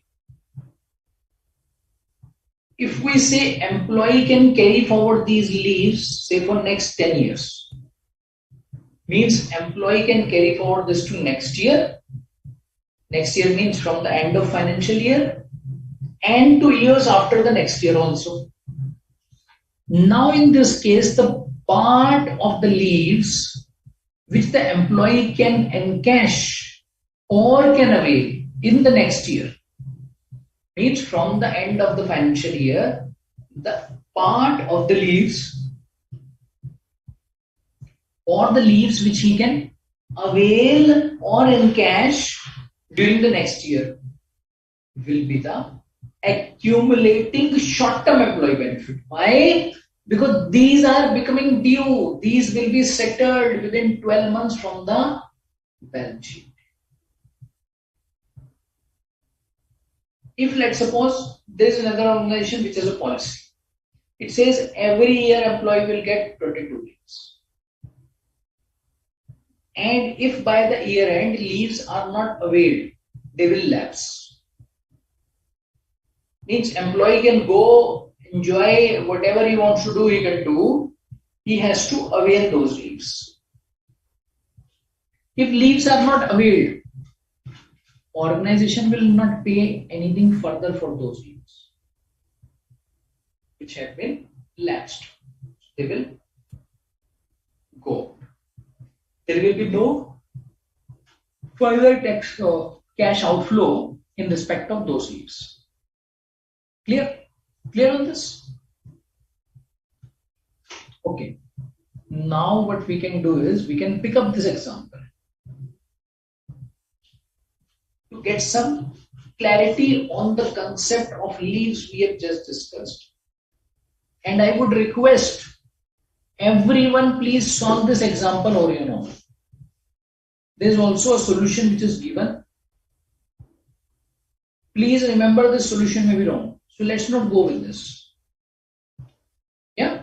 So let's read this and I would want all of you to answer this. You need to answer this. Okay. An entity has got 100 employees. An entity has got 100 employees who are each entitled to 5 working days of paid sick leave for each year. An entity has 100 employees who are each entitled to 5 working days of paid sick leave for each year. Unused sick leave may be carried forward for 1 calendar year. Sick leave is taken first out of current year's entitlement and then out of any balance which is brought forward from previous year. That's how this mechanism works. Okay. At 31st December X1, average unused entitlement is 2 days per employee. It's only an average. Unused entitlement is 2 days per employee. Entity expects, on the basis of experience that is expected to continue, that 92 employees will take no more than 5 days of paid sick leave in X2, and that the remaining 8 employees will take an average of 6.5 days each. Okay.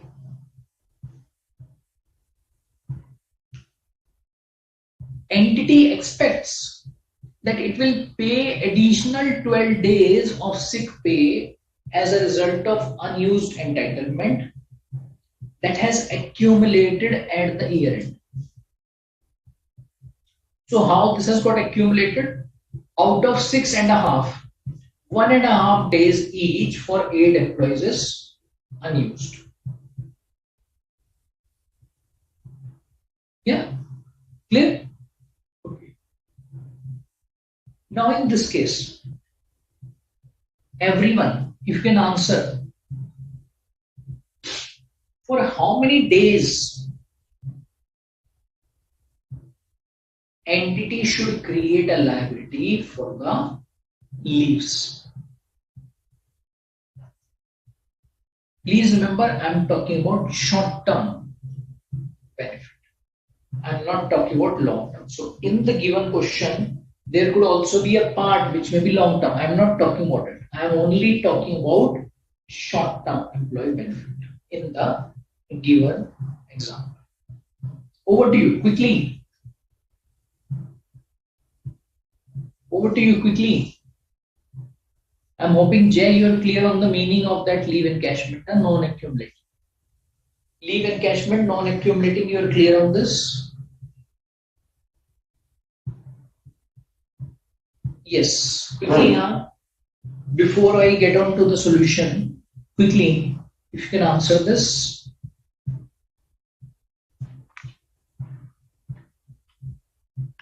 It's quite simple,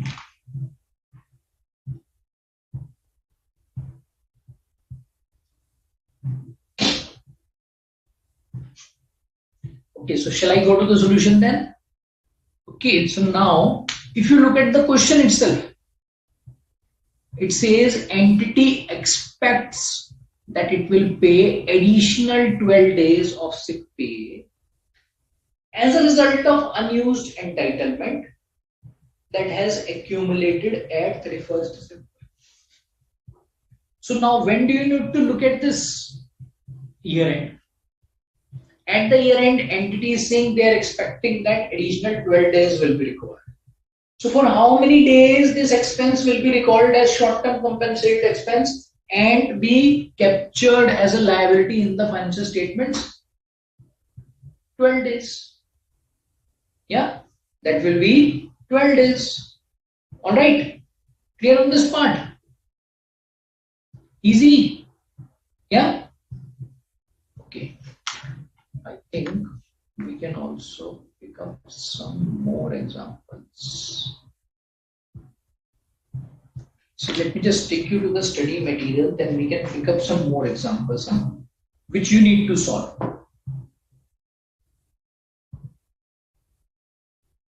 With the concept we have just discussed.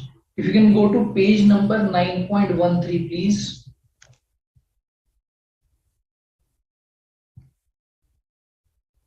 You can go to page number 9.13. Start with this illustration number 1.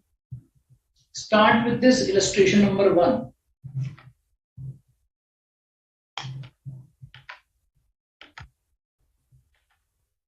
Page number 9.13. Start with this illustration number 1. Quickly,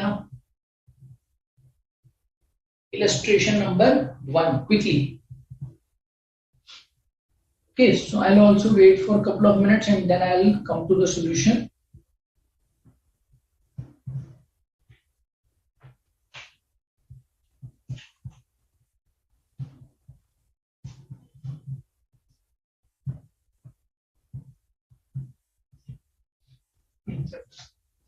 जल्दी आ गए हैं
I'm hoping you have started the solution. I'm hoping you have started the solution.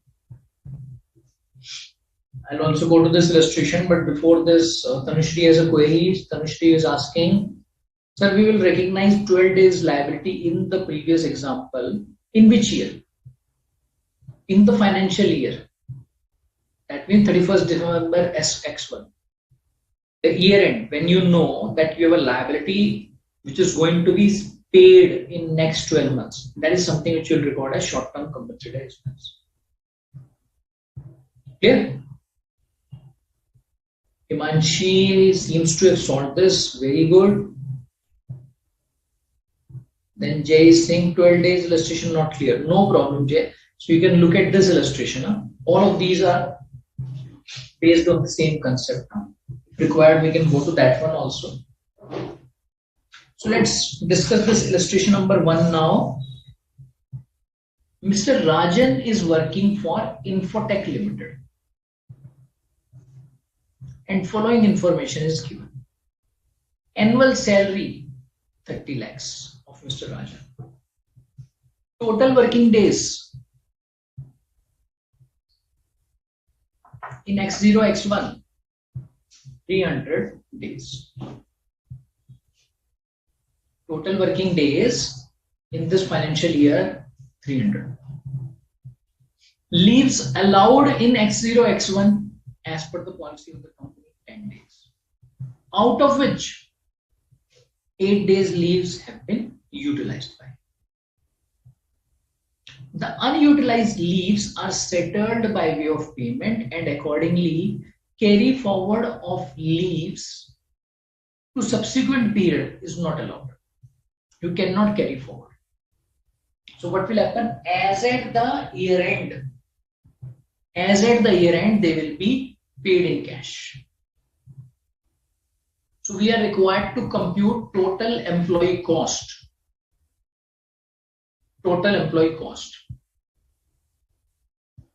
Okay, so let's look at the solution.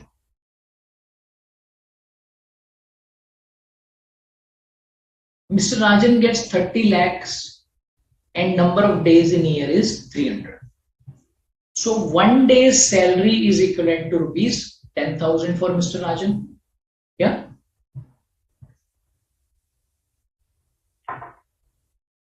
Correct? Okay. 2 leaves of Mr. Rajan are unutilized, for which he will be paid in cash.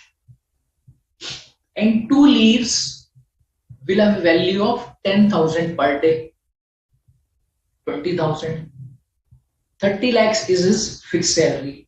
So the total employee cost therefore for this year will be 30 lakhs 20,000. Now in this case,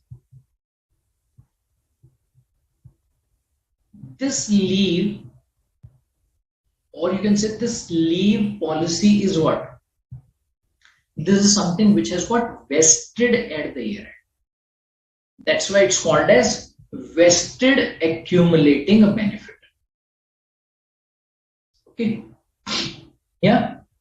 And very good, Himanshi solved this. Very good. I would suggest all of you please start solving this. These are very, very simple. Very, very simple. Okay, moving on to illustration number 2. Illustration number 2. Once again, you need to solve this. I'll wait for a couple of minutes for you to start solve this.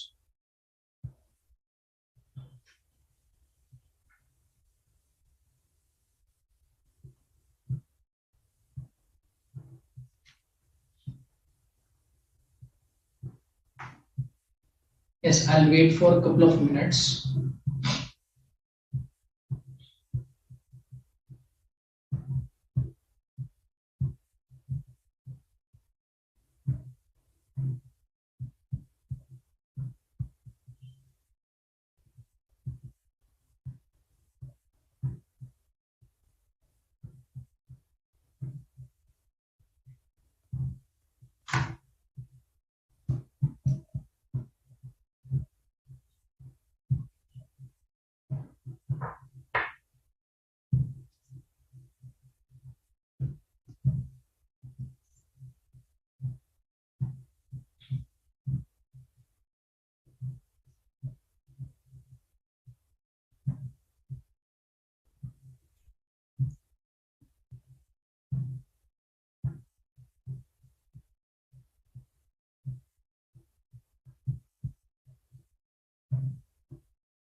All right, so let's go to the illustration now.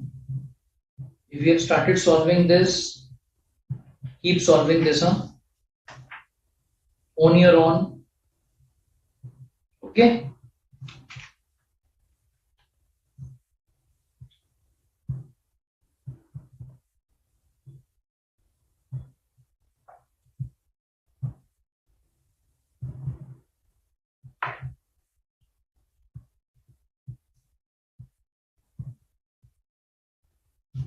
Mr. Niranjan is working for Infotech Limited.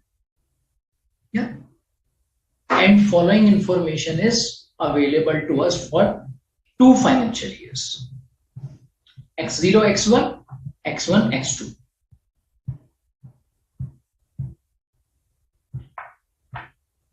Information is about the leave policy, number of days, then the annual salary, leaves which have been taken, and leaves which are unutilized. Okay. If you'll see X1, X2, leaves allowed were only 10. But Mr. Rajan seems to have taken 13 leaves. Okay. So will there be any balance? Now for this, we need to check always if there was any opening unutilized leave.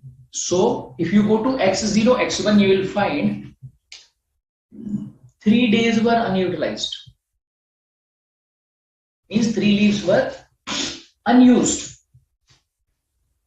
which he carried forward to next year, and next year he availed. So as at the end of X1, X2, leave balance is nil. Leave balance is nil. Okay. Right. Based on the past experience, what do you find? Infotech Limited assumes Mr. Naranjan will avail unutilized leaves of 3 days of X0, X1 in X1, X2. So currently we are in X0, X1. So now please understand, when we will do the accounting of X0, X1, we will have to just forget this information of X1, X2. Why? Because in X0, X1, I will not know whether next year leaves will be taken by the employee or not for sure. That's only an assumption I can do as a company. Correct? Therefore, what is it that the company is trying to do in X0, X1? 3 days which are unutilized, unavailed, 3 unused leaves. Now I need to assess whether these will be availed in the next year or not. If yes, then I'll do the accounting accordingly. Correct?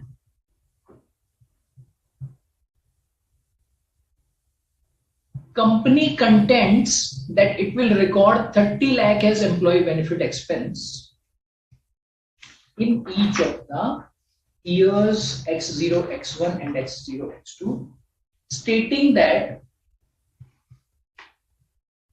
that leaves will in any case be utilized by X1, X2. Comment on the accounting treatment which the company is proposing. We need to check whether the accounting treatment which the company is proposing is correct or not. Okay.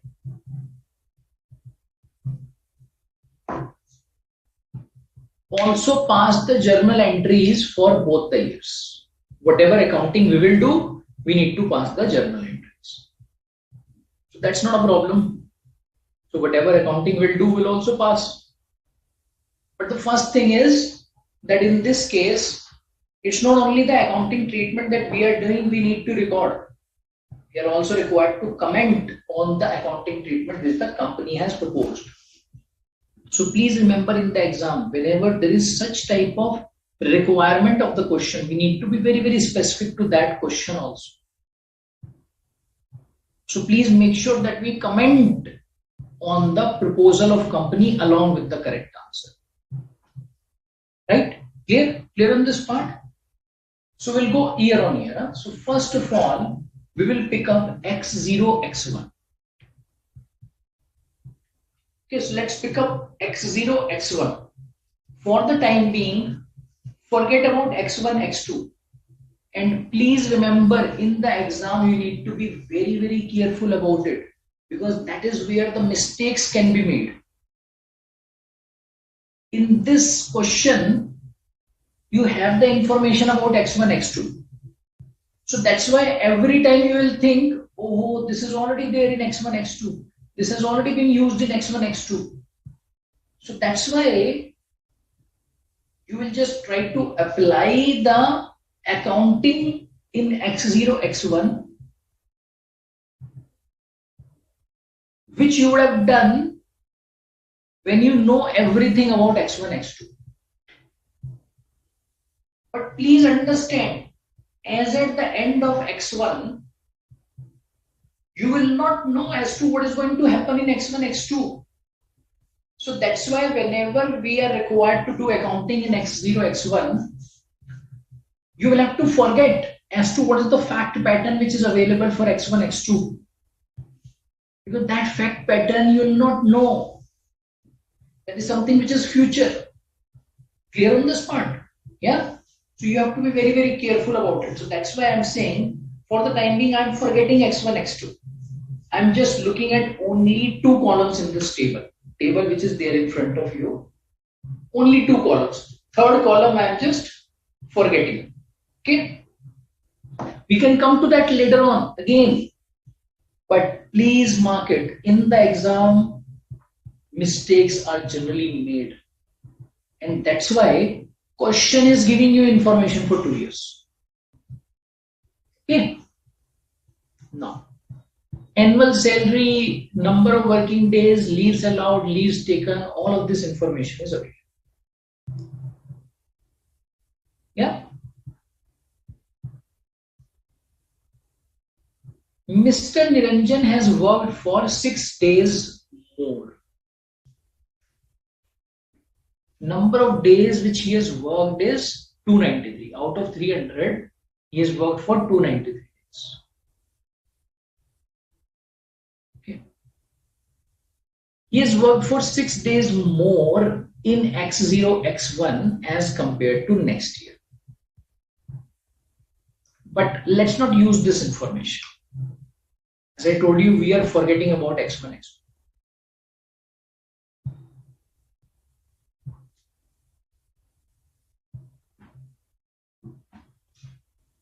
Now,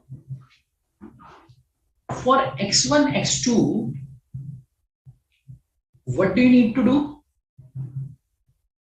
For X1, X2, 3 days, which is his unused leave,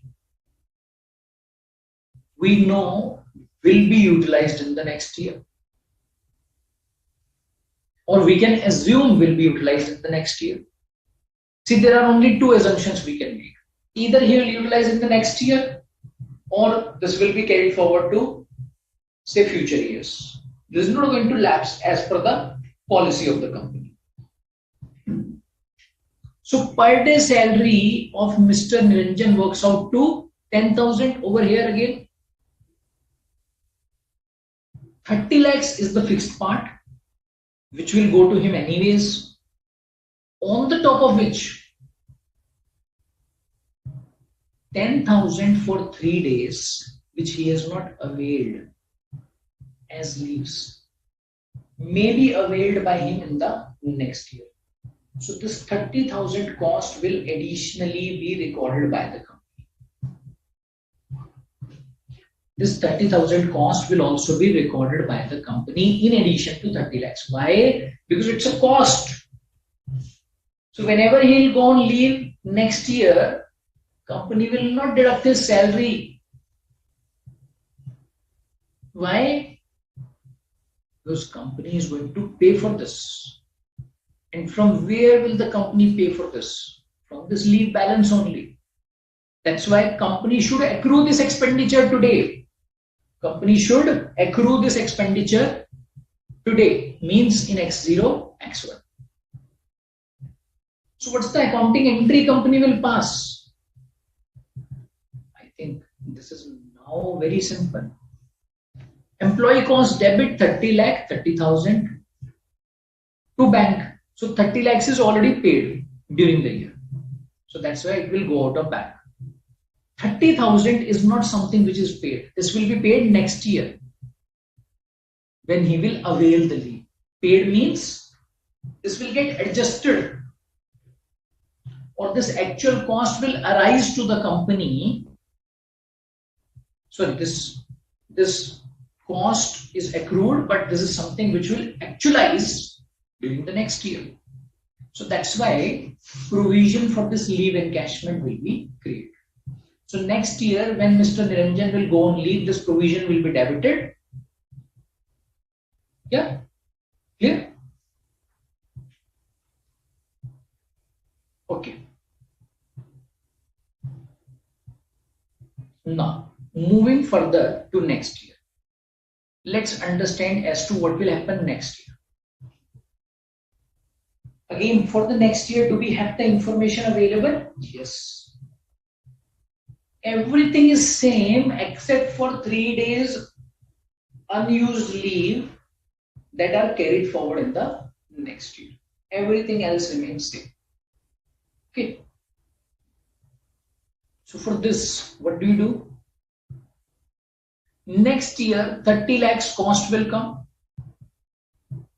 30 years cost will come. Okay. But 30,000 cost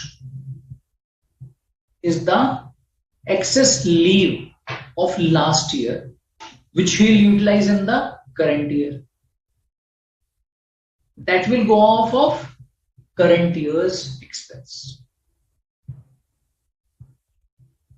So let's understand this with the help of an accounting entry.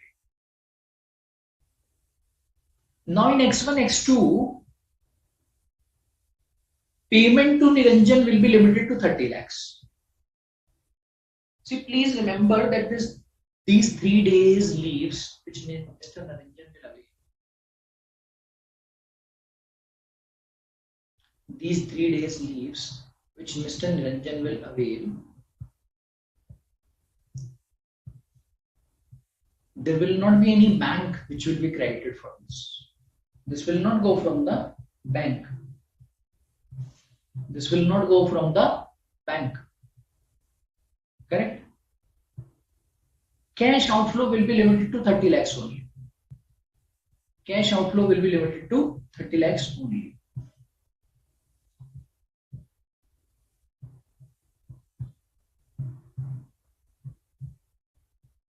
Okay.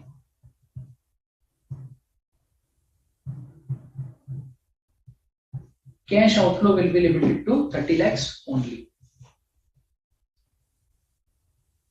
Now,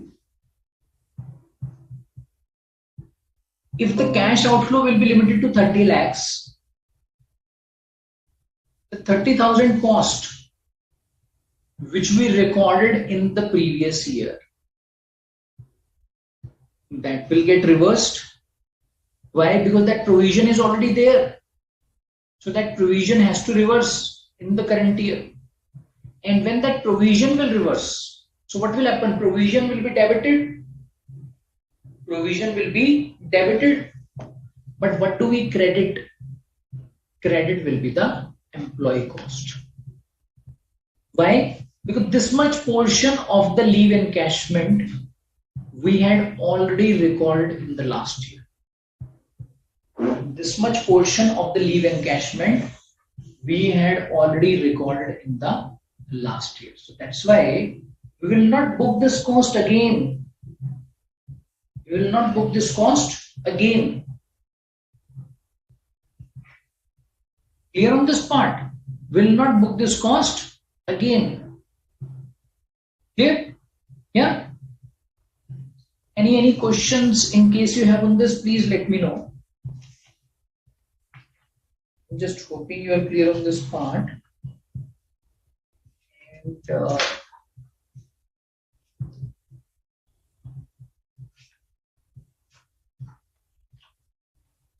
And we can move on to the next illustration. I think next illustration is also something which is in continuity.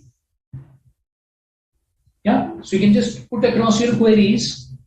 In the meantime, I'll move on to next illustration number 3. Now this is important. Why? Because some of your doubts which you may have on illustration number 2 will automatically get cleared when you will do illustration number 3. Yeah. Okay. So let's move on to illustration number 3. And please remember the illustration number 3 is something which is in continuity of illustration number 2. Assume the same information which is there in illustration number 2. Assume the same information which is there in illustration number 2.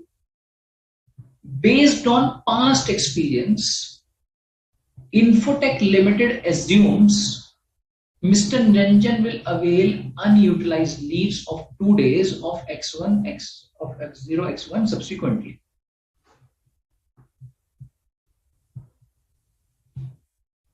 Okay. So in X0, X1, now there is an assumption that 2 days leaves will be availed.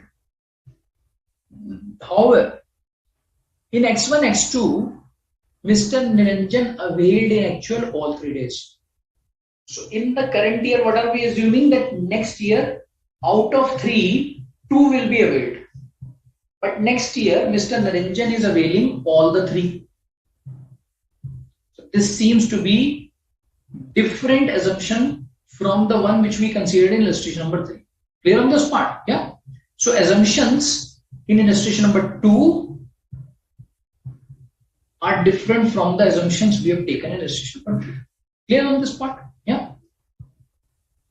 Now you are required to record the employee cost along with the accounting entries.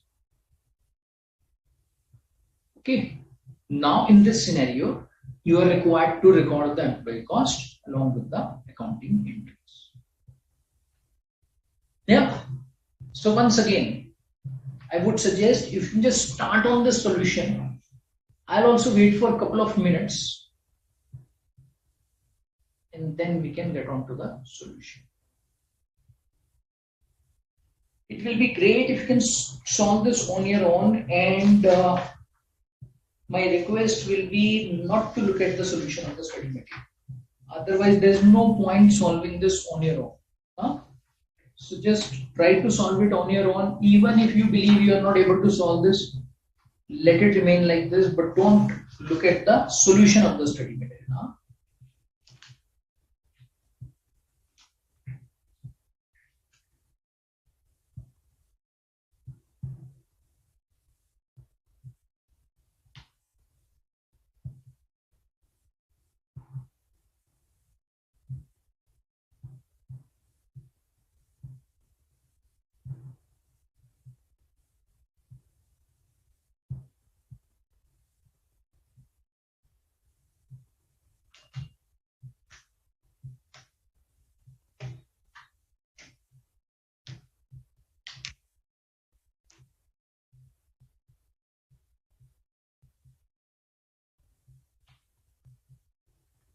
I'm just hoping you are solving this. You can also start sharing your answers if you have solved this. Quickly, you can start sharing your answers if you have solved this.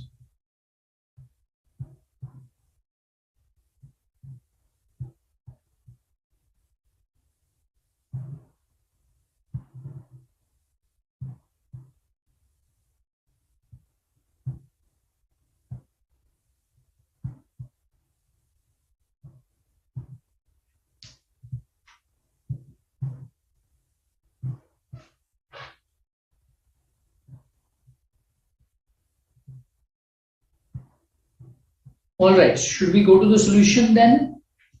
Yes. Okay, so now in the given scenario, once again, let's look at x0, x1 first. Now, because in x0, x1, we are assuming only 2 leaves to be availed next year. So what do? We will record the expense for 2 leaves in x0, x1, not 3 leaves. Unlike what we did in illustration number 2. Yeah. Therefore, what will happen? In x0, x1, employee cost will be 30 lakhs plus 20,000. 30 lakhs, 20,000. Out of which cash outflow is only 30 lakhs. So that's why, what will be the accounting treatment? Employee cost debit 30 lakh 20,000, to bank 30 lakhs, to provision for leave encashment. So we have created a provision for leave encashment. Correct? Great. I think Sairam solved this and Sairam has shared the answer. 20,000 will be booked for provision and balance 10,000 will be booked expense in next year. No problem. Great. So now let's move on to the next year. Now next year, what do you see? Next year we find that actually 3 days leaves have been availed. 3 days leaves have been availed. Jay has also shared the answer. He is saying, where will, so he has a query. He is saying, where will 1 day unutilized leave be recorded in x0, x1? Nowhere. It will not be recorded because there is no assumption of carrying it forward or utilizing it in the next year. That's why. Okay. Now, next year, once again, if you look at the cash outflow, will it increase? No. That has to be limited to 30 lakhs. Why? Because over and above 30 lakhs, nothing is required to be paid to Mr. Niranjan. Yeah. And the provision which was there for the last, which we created in the last year, has to reverse. Why? Because this provision was created for 2 leaves. This provision was created for 2 leaves. And those 2 leaves have been availed in the current year. Those 2 leaves have been availed in the current year. Yeah. So if those 2 leaves have been availed in the current year, this provision has to come to an end. This provision has to get reversed. So we'll debit the provision. Okay. But by debiting the provision of 20,000, what do we credit? We credit the employee cost by 20,000. We credit the employee cost by 20,000. Because of which our total employee cost will be 29,80,000. Now, a question may arise, and I'm sure any of you will have this doubt, will have this question. That what has happened to that 1 day unutilized leave for which no expense was recorded in the last year? Where does it go? Yeah, where does it go? Where is it recorded? Now for this, you need to understand. The cost of the current year captures this leave. This leave was a paid leave. Paid leave means for which employee will not pay anything. Organization will pay the employee even if he is on leave for 1 day. Yeah, or for this unutilized leave. That's why if you look at this scenario, in this illustration number 3, employee cost has increased by 10,000 as compared to what you saw in illustration number 2. Remember, go back to illustration number 2. Therein the employee cost was 29,70,000. Why? Because this was recorded in X0, X1. Now when this has not been recorded in X0, X1, where do you record it? X1, X2. Where do you record it? X1, X2. Clear on this? Clear on this part once again? Yeah? Clear on this part once again? Then I would say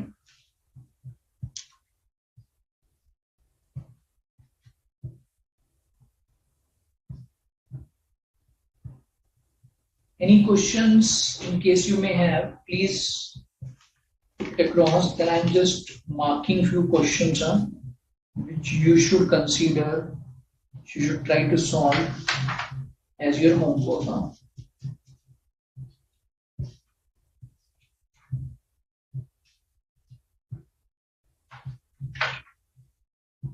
Okay, so I would say illustration number 4, you should mark as your homework. So you can go to page number 9.16. Page number 9.16. Illustration number 4 is your homework. Okay, yeah, only one. And of course, the questions which I gave for income taxes, don't forget that, huh? Himanshi has a query. Let's understand the query. She's asking, sir, if the company wrongly assumes that none of the utilized leaves will be availed next year, will they still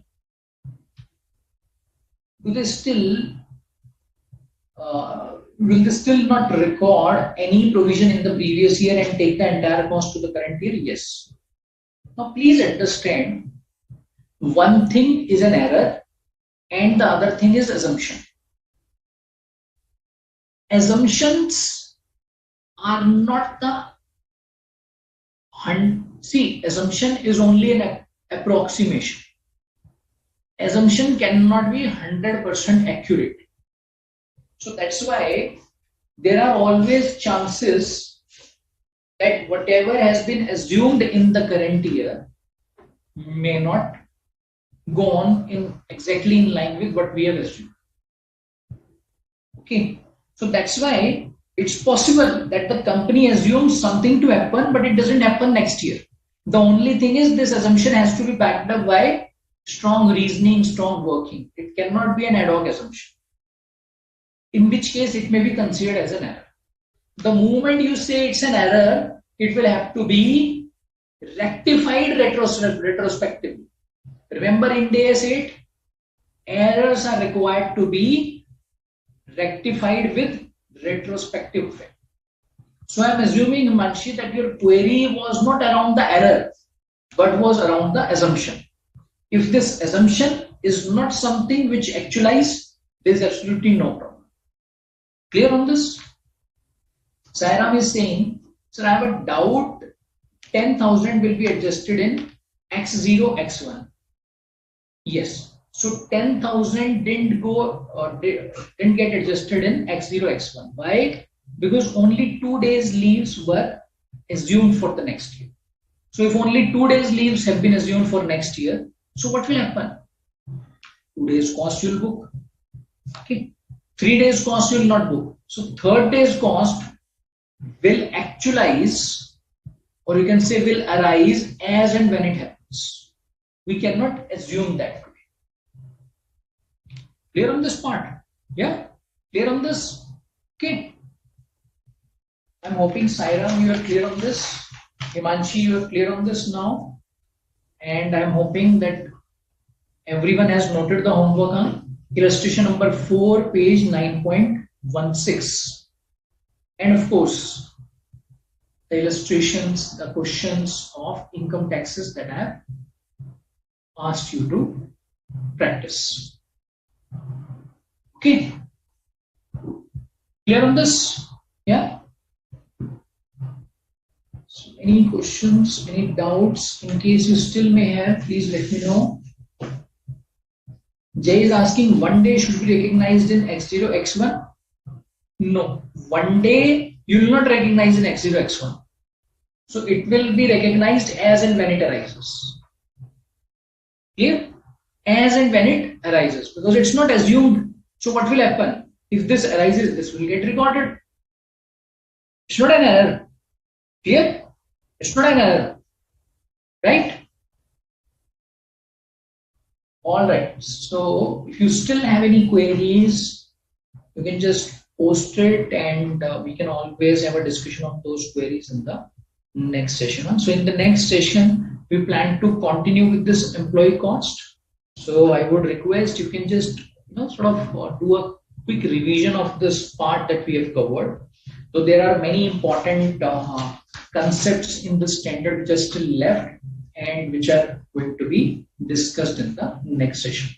So thanks to everyone once again for your time and for your wonderful participation throughout the session. And I would just say that keep practicing all of these questions, and that's very, very important. Otherwise, all of these concepts that we have discussed, there's a tendency you'll forget. All right. So thanks once again. Let's meet in the next session.